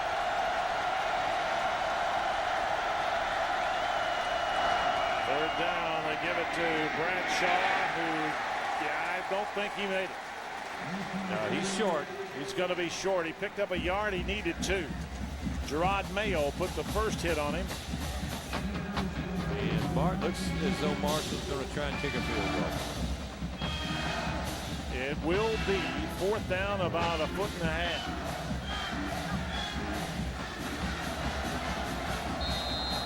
That's a good job up front. Got to stop when you needed it. That's something they hadn't done 46-yard field goal for Anthony Binswanger. Not much of a breeze, but it's blowing his direction. So, and that's going to be way wide to the left, way short. And Tennessee, after watching Marshall drive from the 20 down to the Tennessee 30-yard line, the Volunteers come up with a stop. Well, they let him get a lot of yards, but really, as it turns out, Tennessee still ends up with pretty good field position just inside the 30 and gave up no points. Just what Phil Fulmer ordered at halftime. Tennessee starts over at the 29 of the Volunteers. Ainge still at quarterback. Lone setback now for the Volunteers is Hardesty. Play action. Ainge drops it off to Chris Brown. First down inside the Marshall territory. Actually, he stopped just past the 45. It'll be a big gain of 17 for Tennessee. Matt Couch made the tackle for Marshall. Yeah, good misdirection. Bootleg. Ainge rolled out to his right.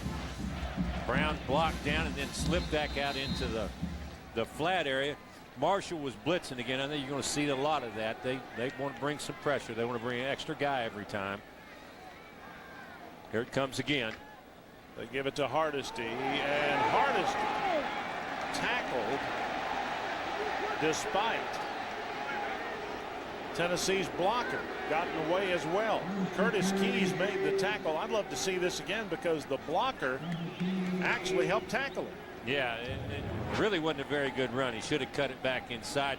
Sears does a pretty good job, and that's Ligon blocking his guy, and Hardesty just didn't see him, I guess, because he ran right into it. Loss of 5, second down, 15. Back to the Tennessee 41. Pressure again.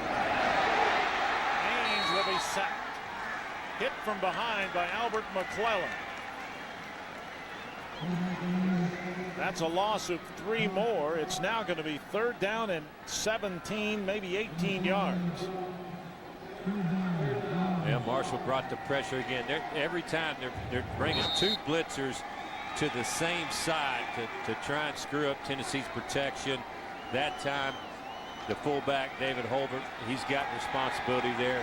He just whiffed and opened the gates up to get Ainge hit in the back. Ainge did a good job of holding on to the football there. That could have easily been a fumble. Tennessee 5 out of 8 on third down conversions. Marshall's blitzing again. He gets it away. It's incomplete. Pass short. Intended on the near sideline for Robert Meacham. And this is the first second half opening drive Tennessee has not scored on this year. They brought the pressure again, and we didn't have the protection to pick it up. Ainge had the receiver deep on the sideline. He just didn't have time to deliver the football. Had to throw off his back foot. Didn't have enough arm to get it there. Emmanuel Spann will receive. Bam. High, booming kick by Copeland. Bounces inside the 10. Tennessee's going to watch it roll to the 3. And the Volunteers get another booming super punt, 58 yards from Britton Copeland. And that puts Marshall back up against the goal line once again. Yeah, it's just a great trick by Britton. Not only did he kick it far, it bounced perfectly. Perfect. Timeout, 5:40 to go in the third. Tennessee continues to lead 16-7.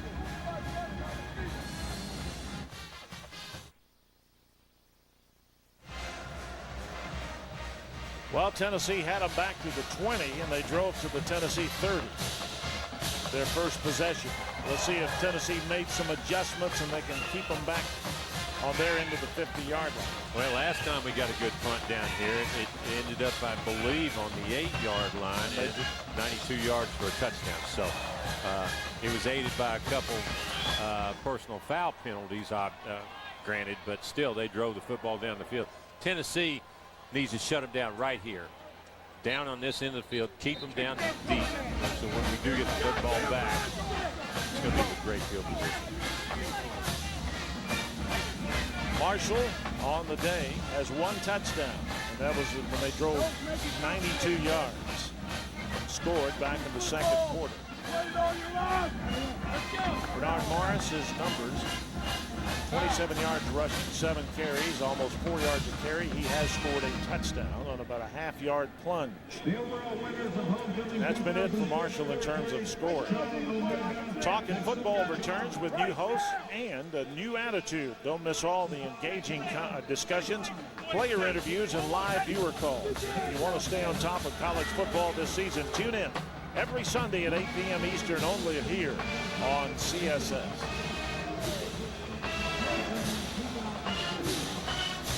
Tennessee allowed Marshall to run the football the last time they had it. Let's see if they make some changes. Bradshaw's back there along with a fullback now. That's Will Albin. And Tennessee lines up. They've got both safeties pretty close to the line of scrimmage. Hefty's moving up.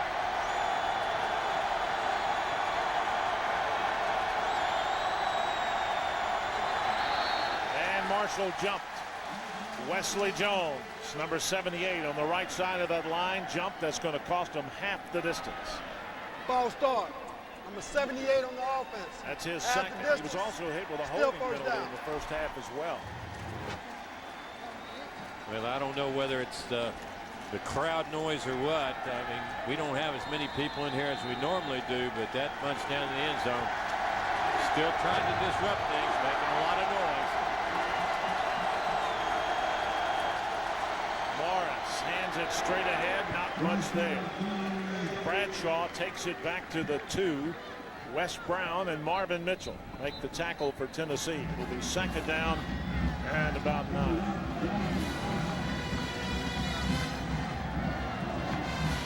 That's a good defensive stop by Tennessee. You know Marshall's got to have bad feelings being this close to the end zone. Last time they were this close, it ended up with 2 points for Tennessee. So I don't think you're going to see him fooling around. They're going to hit straight handoffs and hope to drive it out.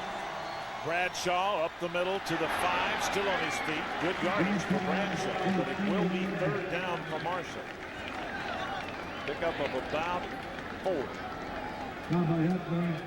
Jonathan Hefty made the tackle. Yeah, Bradshaw doesn't have a lot of yards, but he still impresses me. I mean, this cat's a hard runner. He probably got 3 yards more than he deserved there by just driving. Third down for Marshall. They have to pick up 4 yards to get a first down. The line of scrimmage is the Marshall 7. Inside handoff. Bradshaw bounces outside. I don't think he got it. I don't know. I tell you what, I think his second effort did get it. Demetrius Morley finally hauled him in, but let's see where they mark it. They got a good mark. And, you know, that's unfortunate. We had him bottled up at least a yard and a half back where he ended that run. Great effort by him, but not that so great tackling by Tennessee. First down, out to the 13. This drive started at the 3.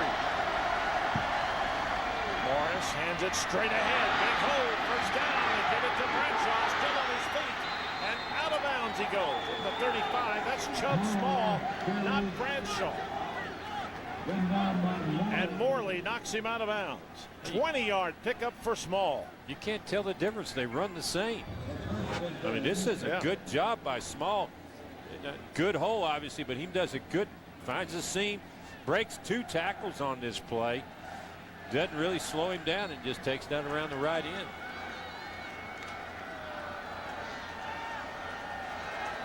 First down, Marshall out to the 30. Small is still in at tailback.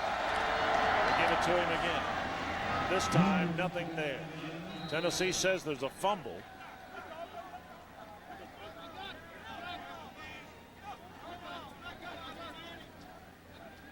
Yeah. Marshall says they have it. Well, if Tennessee had it, they would have made a call by now. On the bottom of the pile was Turk McBride.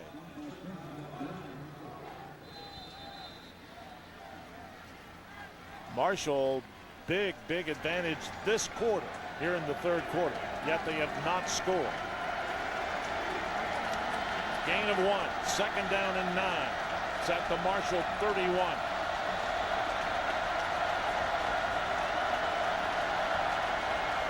Morris, option. Give it to Bradshaw. Nothing there. Tennessee stops him at the line. Maybe a yard. We'll see where they unstack. And somebody laid the wood to Bernie Morris. Well, that was Ryan Carl. He was coming off the right side on a blitz, and he laid Morris out. He pitches the ball. Mitchell makes a great play of fighting off the block of the tight end and meeting Bradshaw at the line of scrimmage. Mitchell's slow to get up, Well, but he is getting up. Yeah, I tell you what, he did a great job of fighting through a block and closing in on the running back before he had a chance to get anything going. 3rd down and about 8. Marshall 4 of 8 on 3rd down plays. And Small is still in there.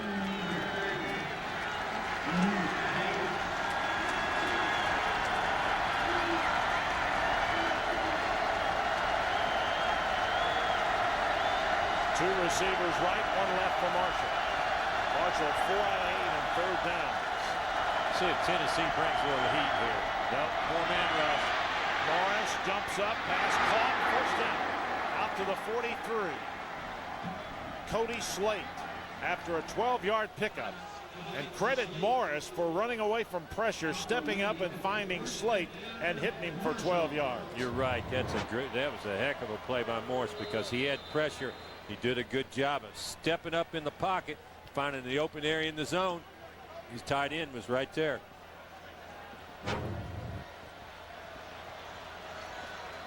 First down out to the 44. Marshall. This drive started at the Herd 3. They have a penalty marker on the play. I believe Tennessee may have been offside. Yeah, I believe we jumped just a little early there. I think that was Turk McBride. Offside. Defense. Number 90. 5-yard penalty. Repeat, 1st down. Turk just got going just a split second too early. Trying to get the jump on him. He knifed right through there. Here's a good look at it. So instead of 1st and 10, it's 1st and 5, and we move it up to the Marshall 49-yard line, almost to midfield. Penalties beginning to add up now. 3 for 32 yards for Tennessee. Morris pitches back to Small. Huge hole. He gets around to the right side. Tennessee closes fast, but not before he gets a 1st down. Gerard Mayo shoves him out of bounds, but Small picks up 5, maybe 6, and the Herd is still thundering. Marshall does a great job on this particular play. We got a blitz from the left side. Carl takes the quarterback. They do a good job of cutting down the inside guys that would be in pursuit. That's your middle linebacker. Cuts him down so he can't get out to the running back. And the receivers are doing a good job blocking the outside guys. So he's got a lot of room to run once he pitches the football. Play action. Morris, everybody is covered. He's going to keep it. Steps out of bounds, not before he picks up about 6. Xavier Mitchell was there to make sure he didn't come back inbounds with the football. Well, that was really a good play by Mitchell because he kind of got knocked to the inside.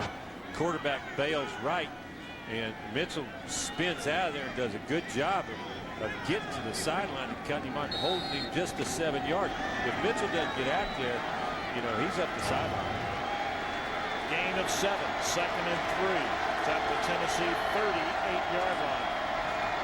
Bradshaw bounces outside. Tennessee tackles him. He picked up no gain. And Demetrius Morley was there to knock him down. And it's now 3rd down and 3. Well, for Tennessee's defense to be effective, their safeties have to be active in the run game. They got to come up and make tackles. That instance, Morley was inching up, but he read the play, came off the corner, and he caught the running back before he had a chance to get downfield. Another big 3rd down, 3 yards to go.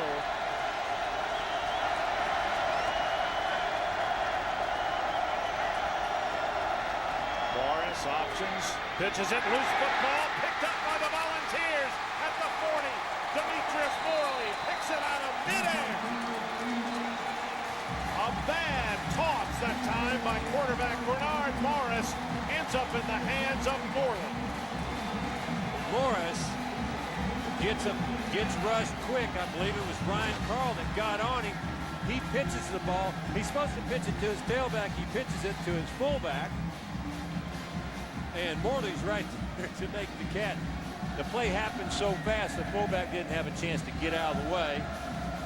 And ball got tapped to Morley, and he showed some great instincts by just snaking that thing out of the air. It's at the 39 of Tennessee. First turnover of the game for Marshall. And despite the wet conditions, though not muddy, I'm surprised we haven't had more. Quick flip, Lucas Taylor.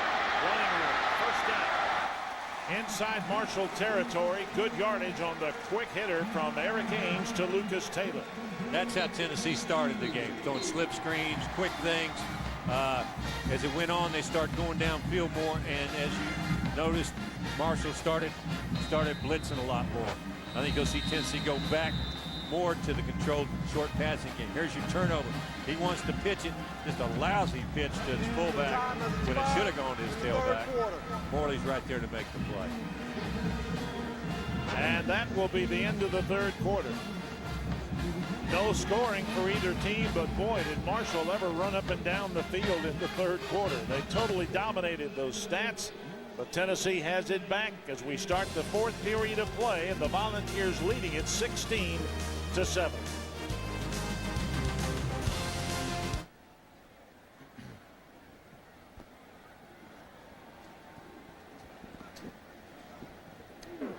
You know, Marshall has two possessions in the third quarter. One started at the 20, died at the 30.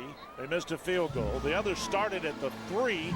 It died at the 39 and a turnover. So they came up empty despite some impressive offensive drives. Extremely impressive offensive drive. I mean, they've been just moving the football, you know, doing it in a variety of different ways, but mostly running the football. Morris has made some nice plays, throwing it downfield, but for the most part, it's been Bradshaw and Chubb Small kind of gashing our defense. I believe our offense, how many plays do we have in the third quarter? Did we run 4 offensive plays? Is that right?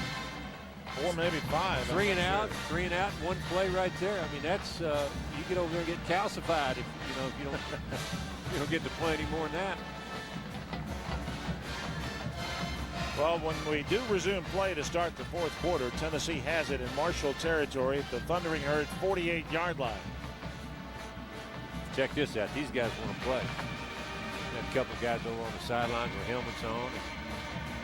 Looked like one of them had pads on. I think it might have just been him.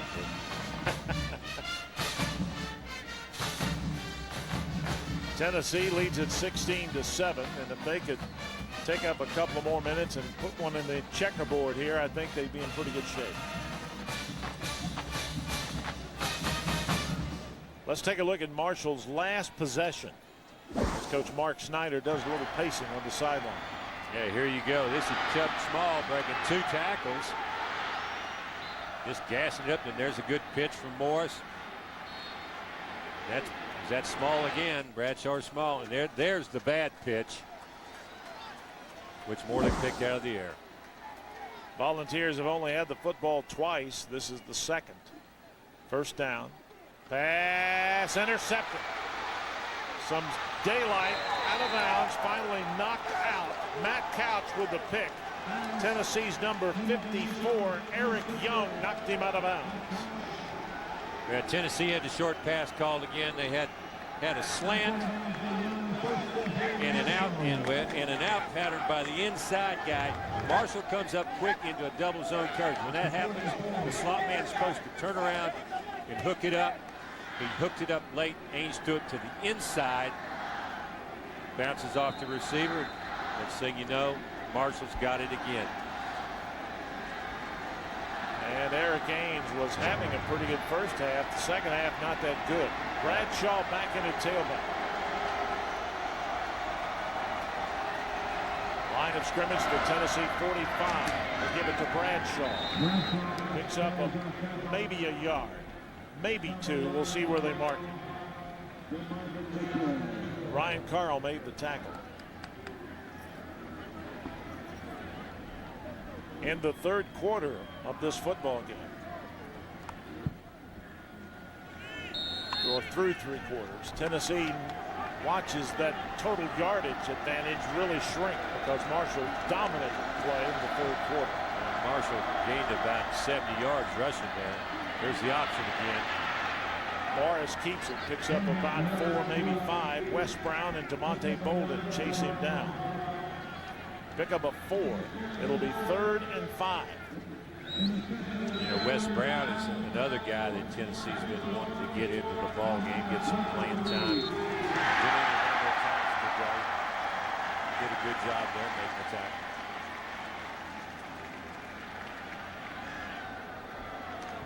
Inside the Tennessee 40, 3rd down and about 5. Big play for the Volunteers right here.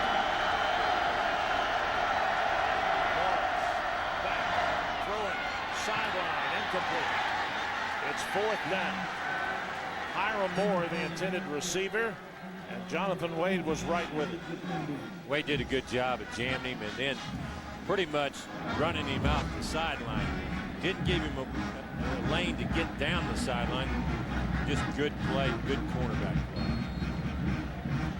play. Ian O'Connor will stand right at midfield. Punt this one. Tennessee's not dropping anybody back. High kick. Bounces. Marshall downs it at the 11. So Tennessee with not good field position here with 13:03 to go. A 28-yard punt. And with that, we'll take a break. 13 minutes, 3 seconds to go in the football game. Tennessee continues to lead the Thundering Herd 16-7.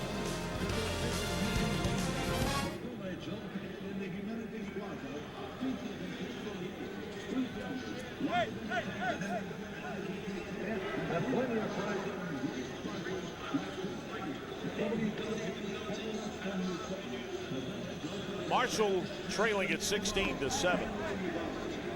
They've had 3 real impressive offensive drives. They scored on 1. They turned it over on 1 and missed a field goal on the other. Yeah, you would think they would get more at what they've done, but Tennessee has come up and stopped them a couple times. They stopped themselves, missed a field goal. Now Tennessee's got a chance with the football again. I know David Cutcliffe didn't like the way that last series, if you call 2 plays a series, ended. Last possession. Because he saw his quarterback probably make an ill-advised throw into a hot area. It's just a little too tight of coverage to try and fit that ball, and you want to throw that ball away or go to the other side.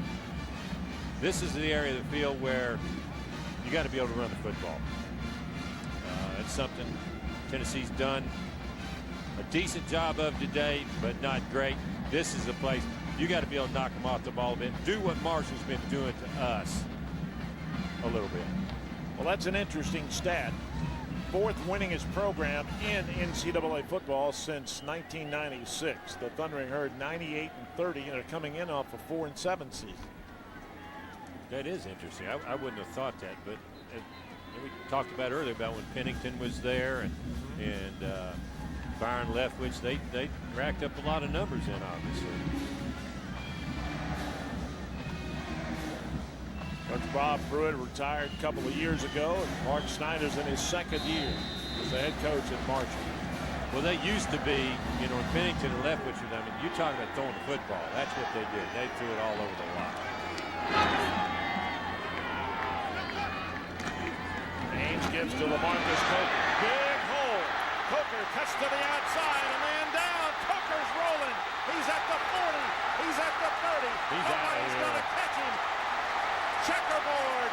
Touchdown. Big Orange. 89 yards. LaMarcus Coker.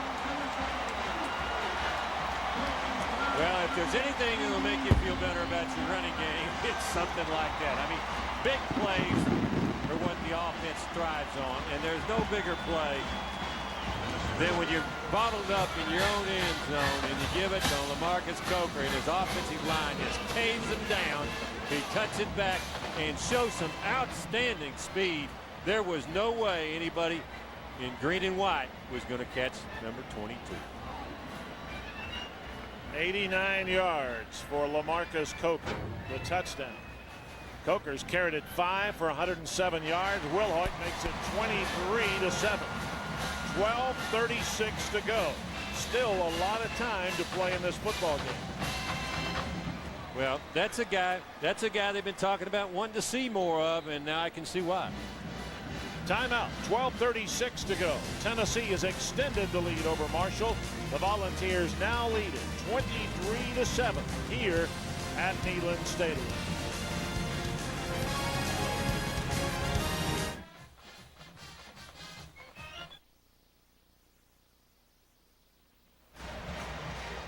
Well, there's some of the crowd. They've come out of those rain slickers that everybody had because it was raining about the time the game started. We've had some intermittent showers here over the afternoon, but right now it's very, very pleasant. 68 degrees. We may dodge a bullet here today. Yeah, I guarantee you. I'm keeping my fingers crossed. There's still 12:36 left to go. That doesn't mean there's 12 minutes left before we leave here, but still, we've done a great job at dodging at this point. The game started almost an hour late, 55 minutes officially today. There's LaMarcus Coker, his longest touchdown run from scrimmage for Tennessee since 1977.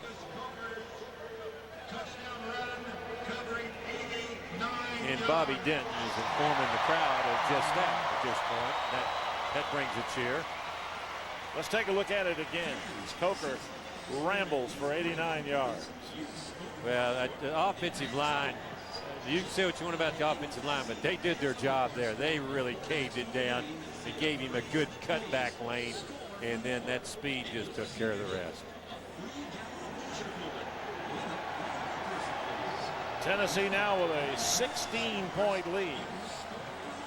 I've just been informed that the longest run before that was Kelsey Finch. 99, is that 99 yards? 99 yards against Florida in 1977. Kelsey, that's an old teammate of mine. That comes to us courtesy Mr. Tom Maddie, one of the Tennessee historians. Our spotter, who does a great job. Chubb Small and Emmanuel Spann back deep to receive it. Wilhoit will kick it. And he hits it hard. A line drive taken at the goal line by Small. Fakes the reverse. It didn't fool anybody, especially the tackler for the Volunteers. And that was Ben Green, number 14, playing on special teams. 13-yard return. And that's a good reason how you lose a shoe right there. Yeah, you run into Ben Green. Hit him so hard he undressed him.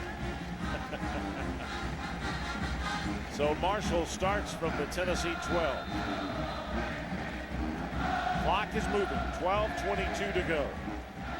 You know, and the thing about Marshall now, 12 minutes is a long time, but they've been content to just, bam the ball, crash the ball at us. I don't think, being down 23-7, they can afford to do that. Morris dumps it off, good yardage, pass caught out to the 20.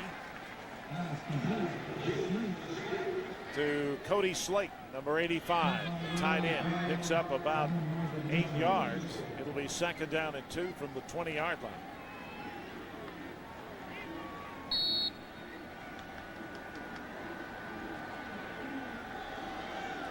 Clock moving, 11:38, 11:39, Tennessee by 16. Morris out of the shotgun. Morris back, sacked, back inside the 15, and a penalty marker is down. No, he's going to get him for a face mask, I think. was one of those inadvertent things. But that was Ayers. Robert Ayers. Let's see what they say here.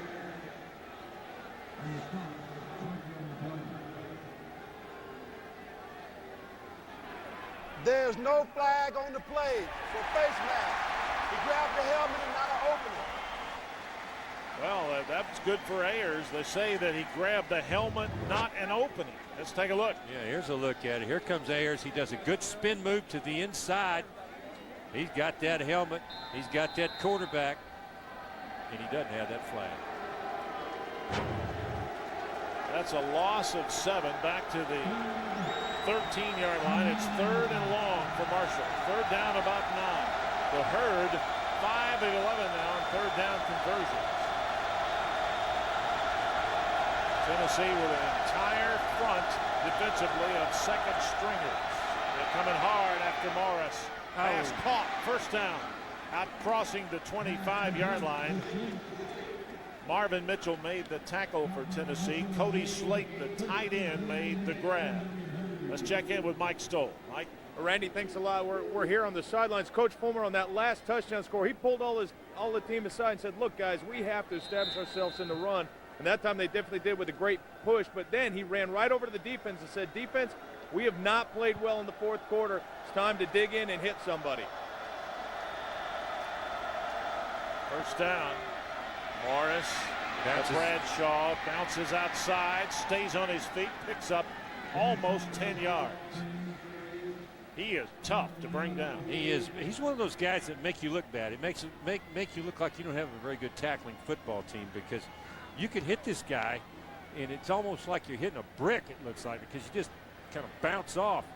That play in particular, that shouldn't have gained more than 2 yards, but he just kept churning and breaking tackles, and next thing you know, he's gained 9 yards. 2nd and 1. Morris to Bradshaw. Has the 1st down. Picks up about 2. Rico McCoy makes the tackle for Tennessee. Bradshaw gets the 1st down. The clock continues to roll as soon as they mark the football.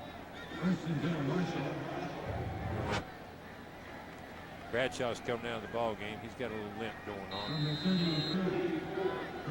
Rico McCoy hits him right. Well, he hits McCoy in the chest, but he does a good job of holding his ground. Fortunately, it wasn't keeping short of the 1st down. Morris, keeper, pitches it. Take the pitch. Tennessee's got him back there at the 35. Demetrius Morley and Bernard Morris. That's a loss of 4. That's a good job by both of those guys, and another good job by Mitchell also, stringing out the quarterback, making him run side to side. Mitchell shoves him out. Morley does a good job of getting rid of the block, gets him on the sideline. That's how you play that option. He got out of bounds. That stopped the clock with 9:26 to go. And they're working on Ahmad Bradshaw, but I think it's cramped. Well, pretty soon, Marshall's going to have to start throwing the ball a little bit more. Morris, Tennessee coming after him pretty hard. He gets away. Stopped. Back almost to the original line of scrimmage, and it's going to be 3rd and long. Ryan Carl and Marvin Mitchell make the tackle. That's great closing on the football by Mitchell and Carl, because Morris does a good job eluding the extra corner blitz and breaks out. Usually when you have a quarterback that beats that blitz, breaks up past the line of scrimmage, he's got room to run. In that instance, Carl and Mitchell recognized it. Turk McBride came up fast. They caught him for a little short gain. 3rd down and 10. Marshall with the football at the Thundering Herd 38-yard line. Tennessee's coming hard again. He steps up, dumps it out here. It's going to be intercepted. Tennessee picks it off. Jonathan Hefney with the interception back to midfield after a 13-yard return, and the Volunteers have stopped Marshall again. Well, Morris broke out. Just an ill-advised pass, and I think Hefney baited him into that just a little bit. They're playing a double zone. Morris got rushed. Once he had to step out of the pocket, he got a little flustered, saw the corner pattern and thought he had it.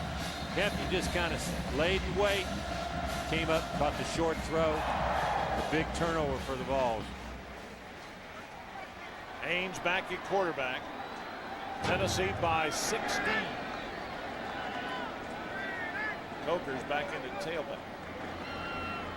Ainge play action.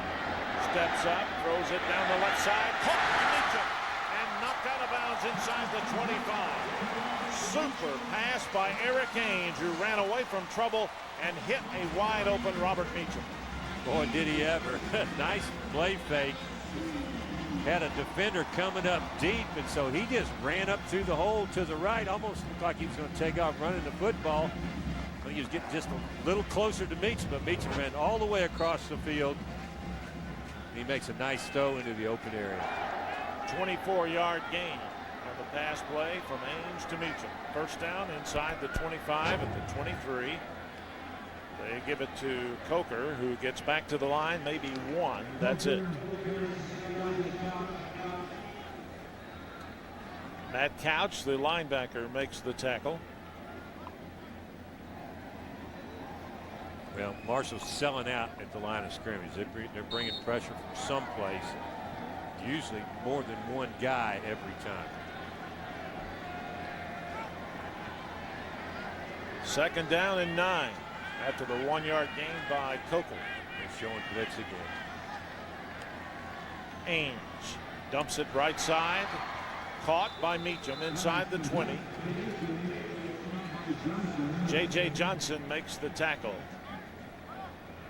And Tennessee faced now with a 3rd and short. They mark it at the Thundering Herd, somewhere between the 16 and 17-yard line. It'll be 3rd down, about 3.5. Got a new quarterback.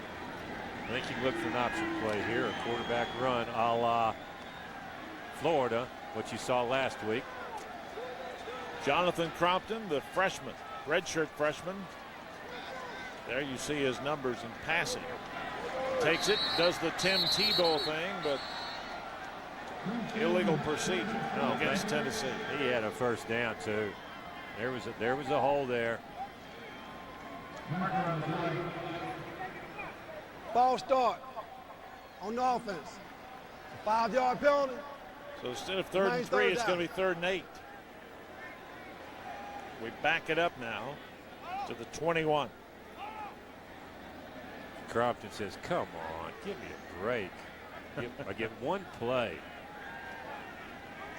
I think he'll be back in, especially if Tennessee scores this possession. Well, if they score this possession, I think you're going to see some, because they want to get him in the ballgame. They want to get him some reps, give him a chance to play a little bit. 2 receivers left, 1 right. Slot right also for Tennessee. 3rd and 8. Ainge straight drop. In trouble. And sacked back at the 33-yard line. And that is a bad place to take a sack. That situation, you know, you throw the ball away, keep your yardage, manageable field goal situation. I think he didn't feel the guy behind him until it was too late. He was too busy eluding the guy that was at his feet. Sets it up for essentially a 50-yard field goal, doesn't it, Randy? Yep, and if it does, that makes it a 3-possession game. And with 5:45 to go and the clock moving, it would put Tennessee in great shape. So this is, if he can make it from 49 yards away. Well, he made a good 51-yarder last week. Missed his first kick today, but Timeout. I think they're going to talk about this a little bit. Timeout. Tennessee's requested a timeout. Now Coach Fulmer's pretty upset with Ainge. Well, I guarantee you what he's telling you. He said you cannot take a sack in that situation. I don't care what happens. I don't care if they bring, 11 people, the cheerleaders, and half the sideline at you. You got to get rid of the football. And that's exactly what he's telling him. And Eric knows it. It's just too late now. 23-7 timeout. 5:31 to go in the game. Tennessee in the lead. Ralphie getting rid of the ball. 23-7. Marshall trailing Tennessee. This is a big, big field goal attempt coming up for James Wilhoit. He's going to put it down around the 40, which would be a 50-yard attempt, I think. If he makes it, it's a 3-possession game. Well, this is a guy whose confidence has got to be pretty high. Granted, he missed one earlier today, but up to that point had been flawless. And so kicking's like hitting a golf ball or anything else. I mean, when you're doing it good, you know, you feel real good about yourself. When you're not, you start thinking about it. So I'd say he feels pretty good about himself, about his leg, and this is definitely within his range. So I'm going to predict that he knocks it right down the middle. All right. It will be about a 49-yard, 49, maybe 49 and a half. We'll see where he will kick it from.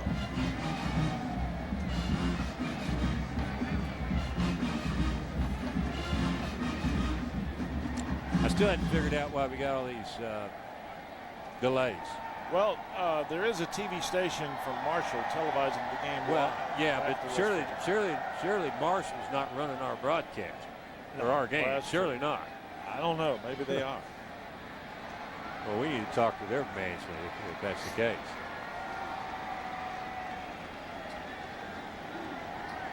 Also, they have radio timeouts too. Well, that is true. So it's Kessling's fault. It's Kessling's fault. That's right. Blame Kessling. Well, I can see him from right here. If it wasn't for that window, I could get to him too. So. It's a 49-yard attempt for Willow. He's made one from 51 this year. Casey Woods will hold. Kick is away. It's long enough. It is good. 26-7.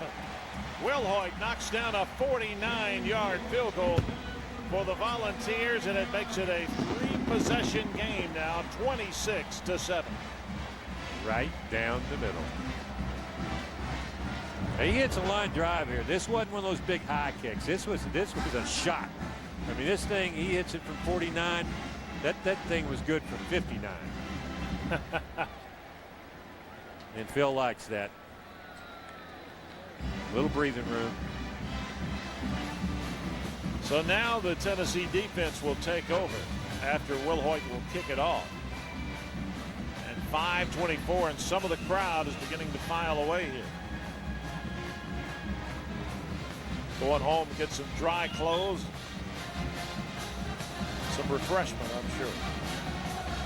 5 plays, 20 yards, 3:02 on the clock. Wilhoit's 49-yard field goal. Tennessee has outscored Marshall this half 10-0. And you know, it's really strange, Randy, because the way the half started, or the third quarter went, you thought, golly, we're getting blown out of this game. And score-wise, we weren't, but we were getting beat up and down the field. And now we're sitting here with 5:24 left to go in the game, and we've outscored them 10-0.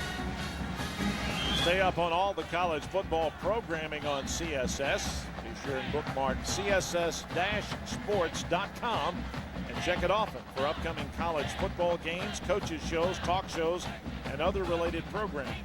CSS is your source for Southeast sports and Southeast college football.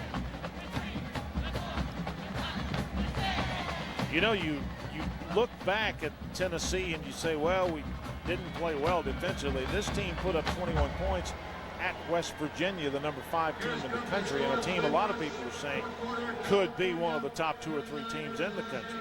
You know, they put up 325 yards offense against West Virginia. Now, granted, they gave up a lot of yards, but offensively, they still did some good things. You know, Bradshaw, if I'm not mistaken, I think he went for about 95 yards at West Virginia. So Marshall's played a tough start to their schedule. Lost at West Virginia 42-10.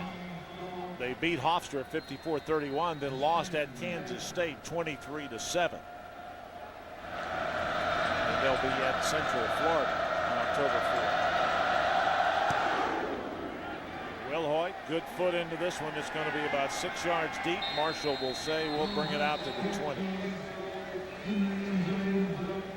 And that's where the Herd will put it in play. First down at 10 at the Marshall 20-yard line. The rest of the way for the Volunteers after playing their first 4 games at home. The Vols will play at Memphis, and then on October 7th at Georgia. Then they're off a week, and they'll be back home here on October 21st against Alabama.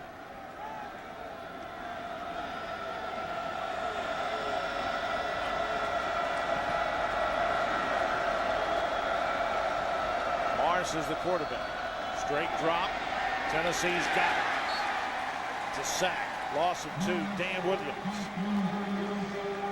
gets him for a sack.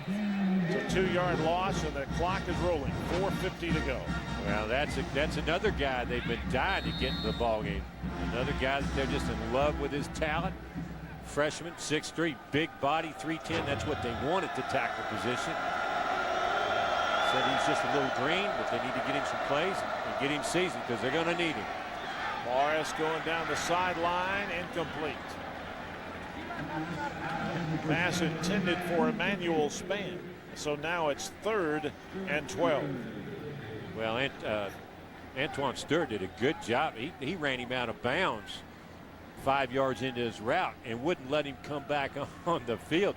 There's nobody to throw to. Here's a good look at Williams. He's a good-looking athlete. I mean, does he look 310 pounds to you? I mean, that kid's a stud.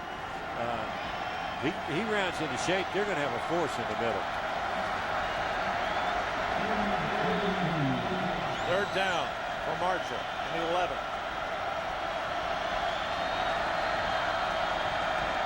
Morris, straight drop. Tennessee's Mitchell's coming after him. He dumps it off. Well, that ought to be grounded. It's got to be. Tennessee's arguing about it, too. Kirk McBride was chasing him along with Mitchell. The only way I can think that it's not, I guess they say he's out of the pocket. He was retreating backward, though. Yeah, but maybe they said he was out, past the tackle box. I don't know how they exactly determined that. Obviously, they felt like it was 4th down, so they didn't need a flag anyway. So we're going to get it back. How much you bet we'll see Crompton? No, I think we'll see a few reserves. O'Connor's punt, not a good. Takes a good Marshall bounce inside the Tennessee 40. The Volunteers will put it in play. Good field position. 43-yard punt with the help of a good bounce for O'Connor. 4:08 to go. Tennessee with a 26-7 lead over Marshall. And Jonathan Crompton is coming in at quarterback. We got Brad Cottom in the ball game. We've got Stephen Jones in at right tackle. We got Josh Briscoe out there, wide out.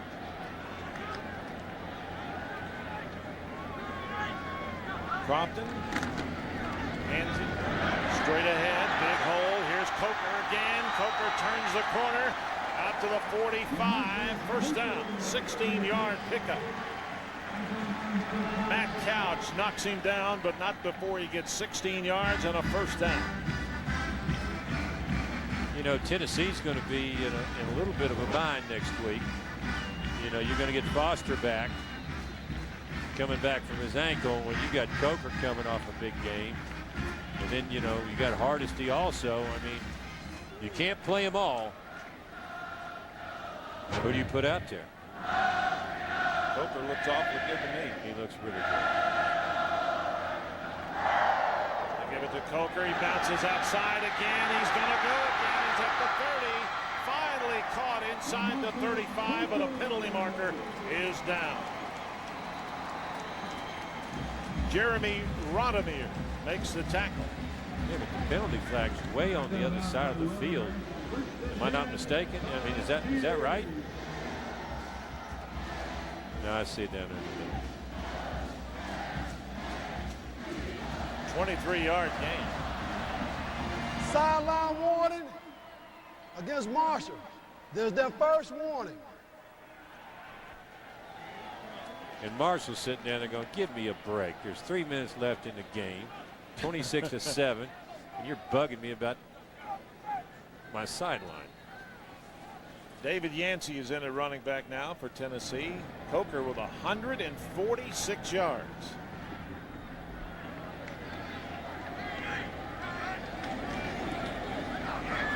Inside, Yancey. Tennessee is opening up some holes now, and I'm telling you. 6-yard pickup for Yancey. You know, and they're opening it up, and Marshall's still challenging the line of scrimmage. They are bringing people in and still attacking the line of scrimmage. They're just doing a better job of blocking. Ainge's 5 best games, his 3rd best came today. 1 touchdown pass, however, 258 yards.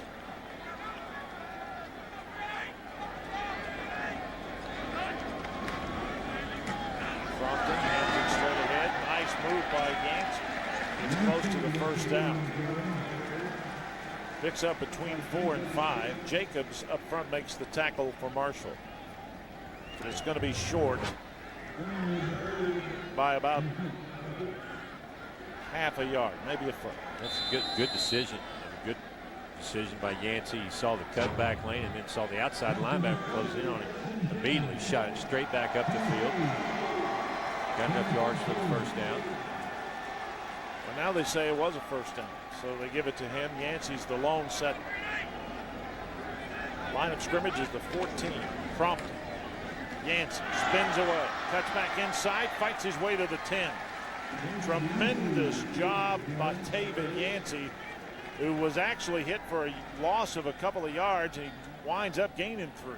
Yeah, Marshall did a good job of penetrating that time, forcing him to the backside. It really didn't look like there was much there. He did a nice spin move and then did what he needed to do, get north and south to keep from losing yards.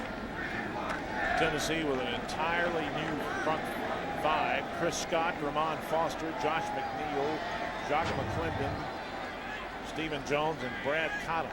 And Jeff Cottom, both of them. Second down. Yancey inside the 5. Very close to another first down. We'll see where they mark it. Clock continues to move. 1:01, now under a minute to go.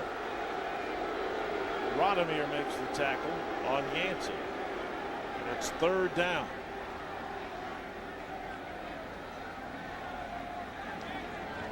And you know Crompton's down there saying, come on, send in a pass play. Just give me a pass play. Didn't get to play very often. I'm sure he's just chomping at the bit to throw one. I doubt he's going to get to. I know how he feels. Crompton, Yancey cuts back inside. Touchdown! David Yancey from 5 yards out, and the Volunteers now lead it 32-7. And you got to feel good for a guy like David Yancey. He is somebody that has put in his time. Hadn't got a lot of playing time. Always been well thought of. Finally got scholarship this last year. A senior guy. You love to see good things happen to good people, good hardworking people. You like to see this nice cut, stretched it out, opened it up, then cut straight up the field for a 5-yard touchdown. Great block by Josh McNeil, the freshman. Wilhoit makes it 33-7 with 23 seconds left in the game. And Tennessee is going to be 3-1 as they head to Memphis next Saturday. Game starts at noon at Liberty Bowl Stadium. Tennessee did what you've expected Tennessee to do in these type of games in the past, whether things are going good or bad. You expect them to be able to impose their will when they decide to and more or less destroy an inferior football team. And that's essentially what's happened here in the 4th quarter. Volunteers led it 16-7 at the half. And 16-7 going into the fourth quarter. They put a couple of touchdowns on the board, and they put this game out of reach. 33-7. And not only offensively, in the fourth quarter, defensively, they stepped it up and got some stops when they needed to. 7 plays, 61 yards, all of it on the ground. 3:45 off the clock, and Yancey gets the touchdown on a 5-yard run. So does this answer the questions for Tennessee's lack of rushing last week against Marshall? Florida?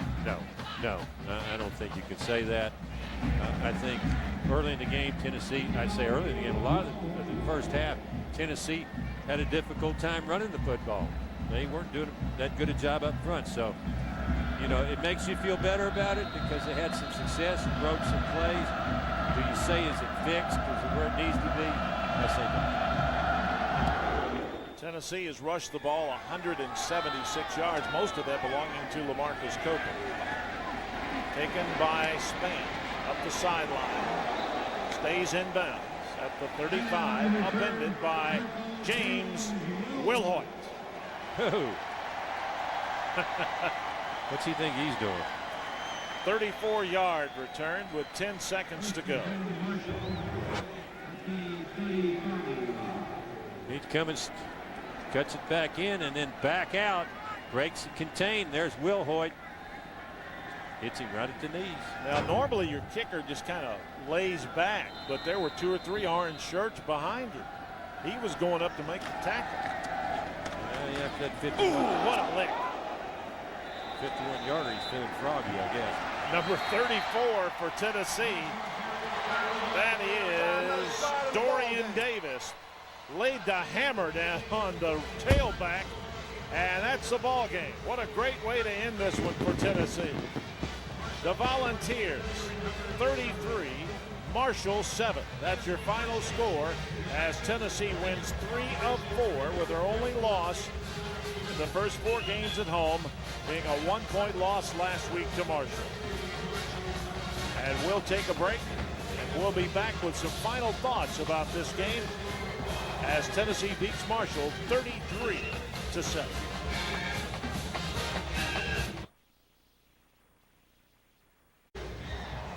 There's Eric Ainge, 258 yards passing. Tennessee rushed for 176 yards.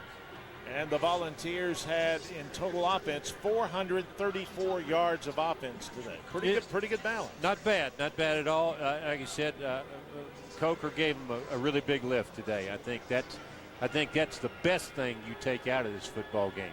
Eric Ainge, I think if you asked him, I think he'll tell you he had a okay day. You know, we talked about it being his 3rd best day statistically, but I think he'll tell you that there were a couple decisions he made that he can't make against Georgia or LSU, that he needs to clean up on a little bit. He threw an interception that probably wasn't a good decision, and took a sack. Now, he did a lot of good things, too. I don't want to get on the negative side, but I think if you asked him, he'd say I played okay. You know, nothing great. I think the offensive line made some strides. Defensively, I think there's still some things to clean up there, too.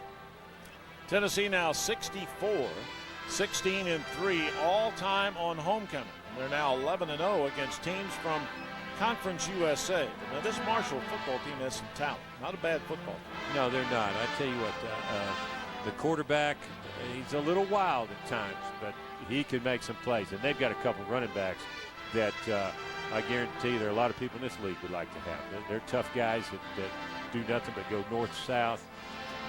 Pretty good-looking football team. They're going to do well in Conference USA, I think.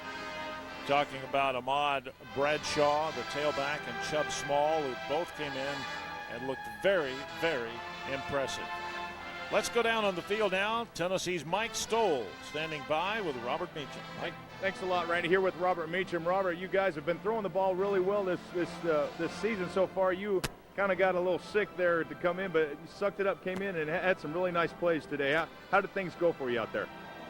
Well, for one, I can just say that we all blessed to do the things that we do. God gave us an ability that nobody can compare to. And today, eyes and hands always what Coach Troop say. It's raining. He don't matter. He said, if you die or get shot or it don't matter, catch that ball, and that's all we know is to catch the ball. Fourth quarter, you guys had kind of in the last couple of games haven't really finished strong. You did this fourth quarter. What did the coaches say, or what did the players say to each other to keep that going?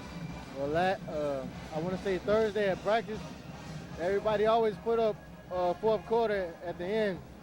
A lot of people really don't know what it means. And Thursday for us was a statement in practice. The fourth quarter meant a lot to us. And it was we got to learn how to finish. And that's all Coach and them kept preaching. That's all the O-line kept preaching, and the seniors kept preaching, the captains. So that's what we got to do, finish. Great job. Thanks a lot, Robert. Great job out there, Randy. Doing some good things offensively. They beat the weather in, and it was rainy on the sidelines, but it was a good finish. And Tennessee made some, I think, some positive moves as the season progresses. All right, thanks, Mike. We'll look forward to seeing you next week in Memphis. Thanks a lot, Randy. All right, 33-7. Some final thoughts from Pat Ryan. Pat, Tennessee 3-1 after the first four. Yeah, well, first I want to comment on me. You heard of the fear of God. Well, that's the fear of trooper, right. yeah. I think 3-1, I think that's, going into the season, if you'd have told everybody around, can you be 3-1 after this four-game stretch, they'd have taken it. Now, granted, they didn't like losing to Florida, but 3-1 is where you probably you can be comfortable with being there right now, I'd say. Tennessee survives the rain, the storms, and they survive the herd. Tennessee wins it 33-7 for Pat Ryan. I'm Randy Smith. So long, everybody.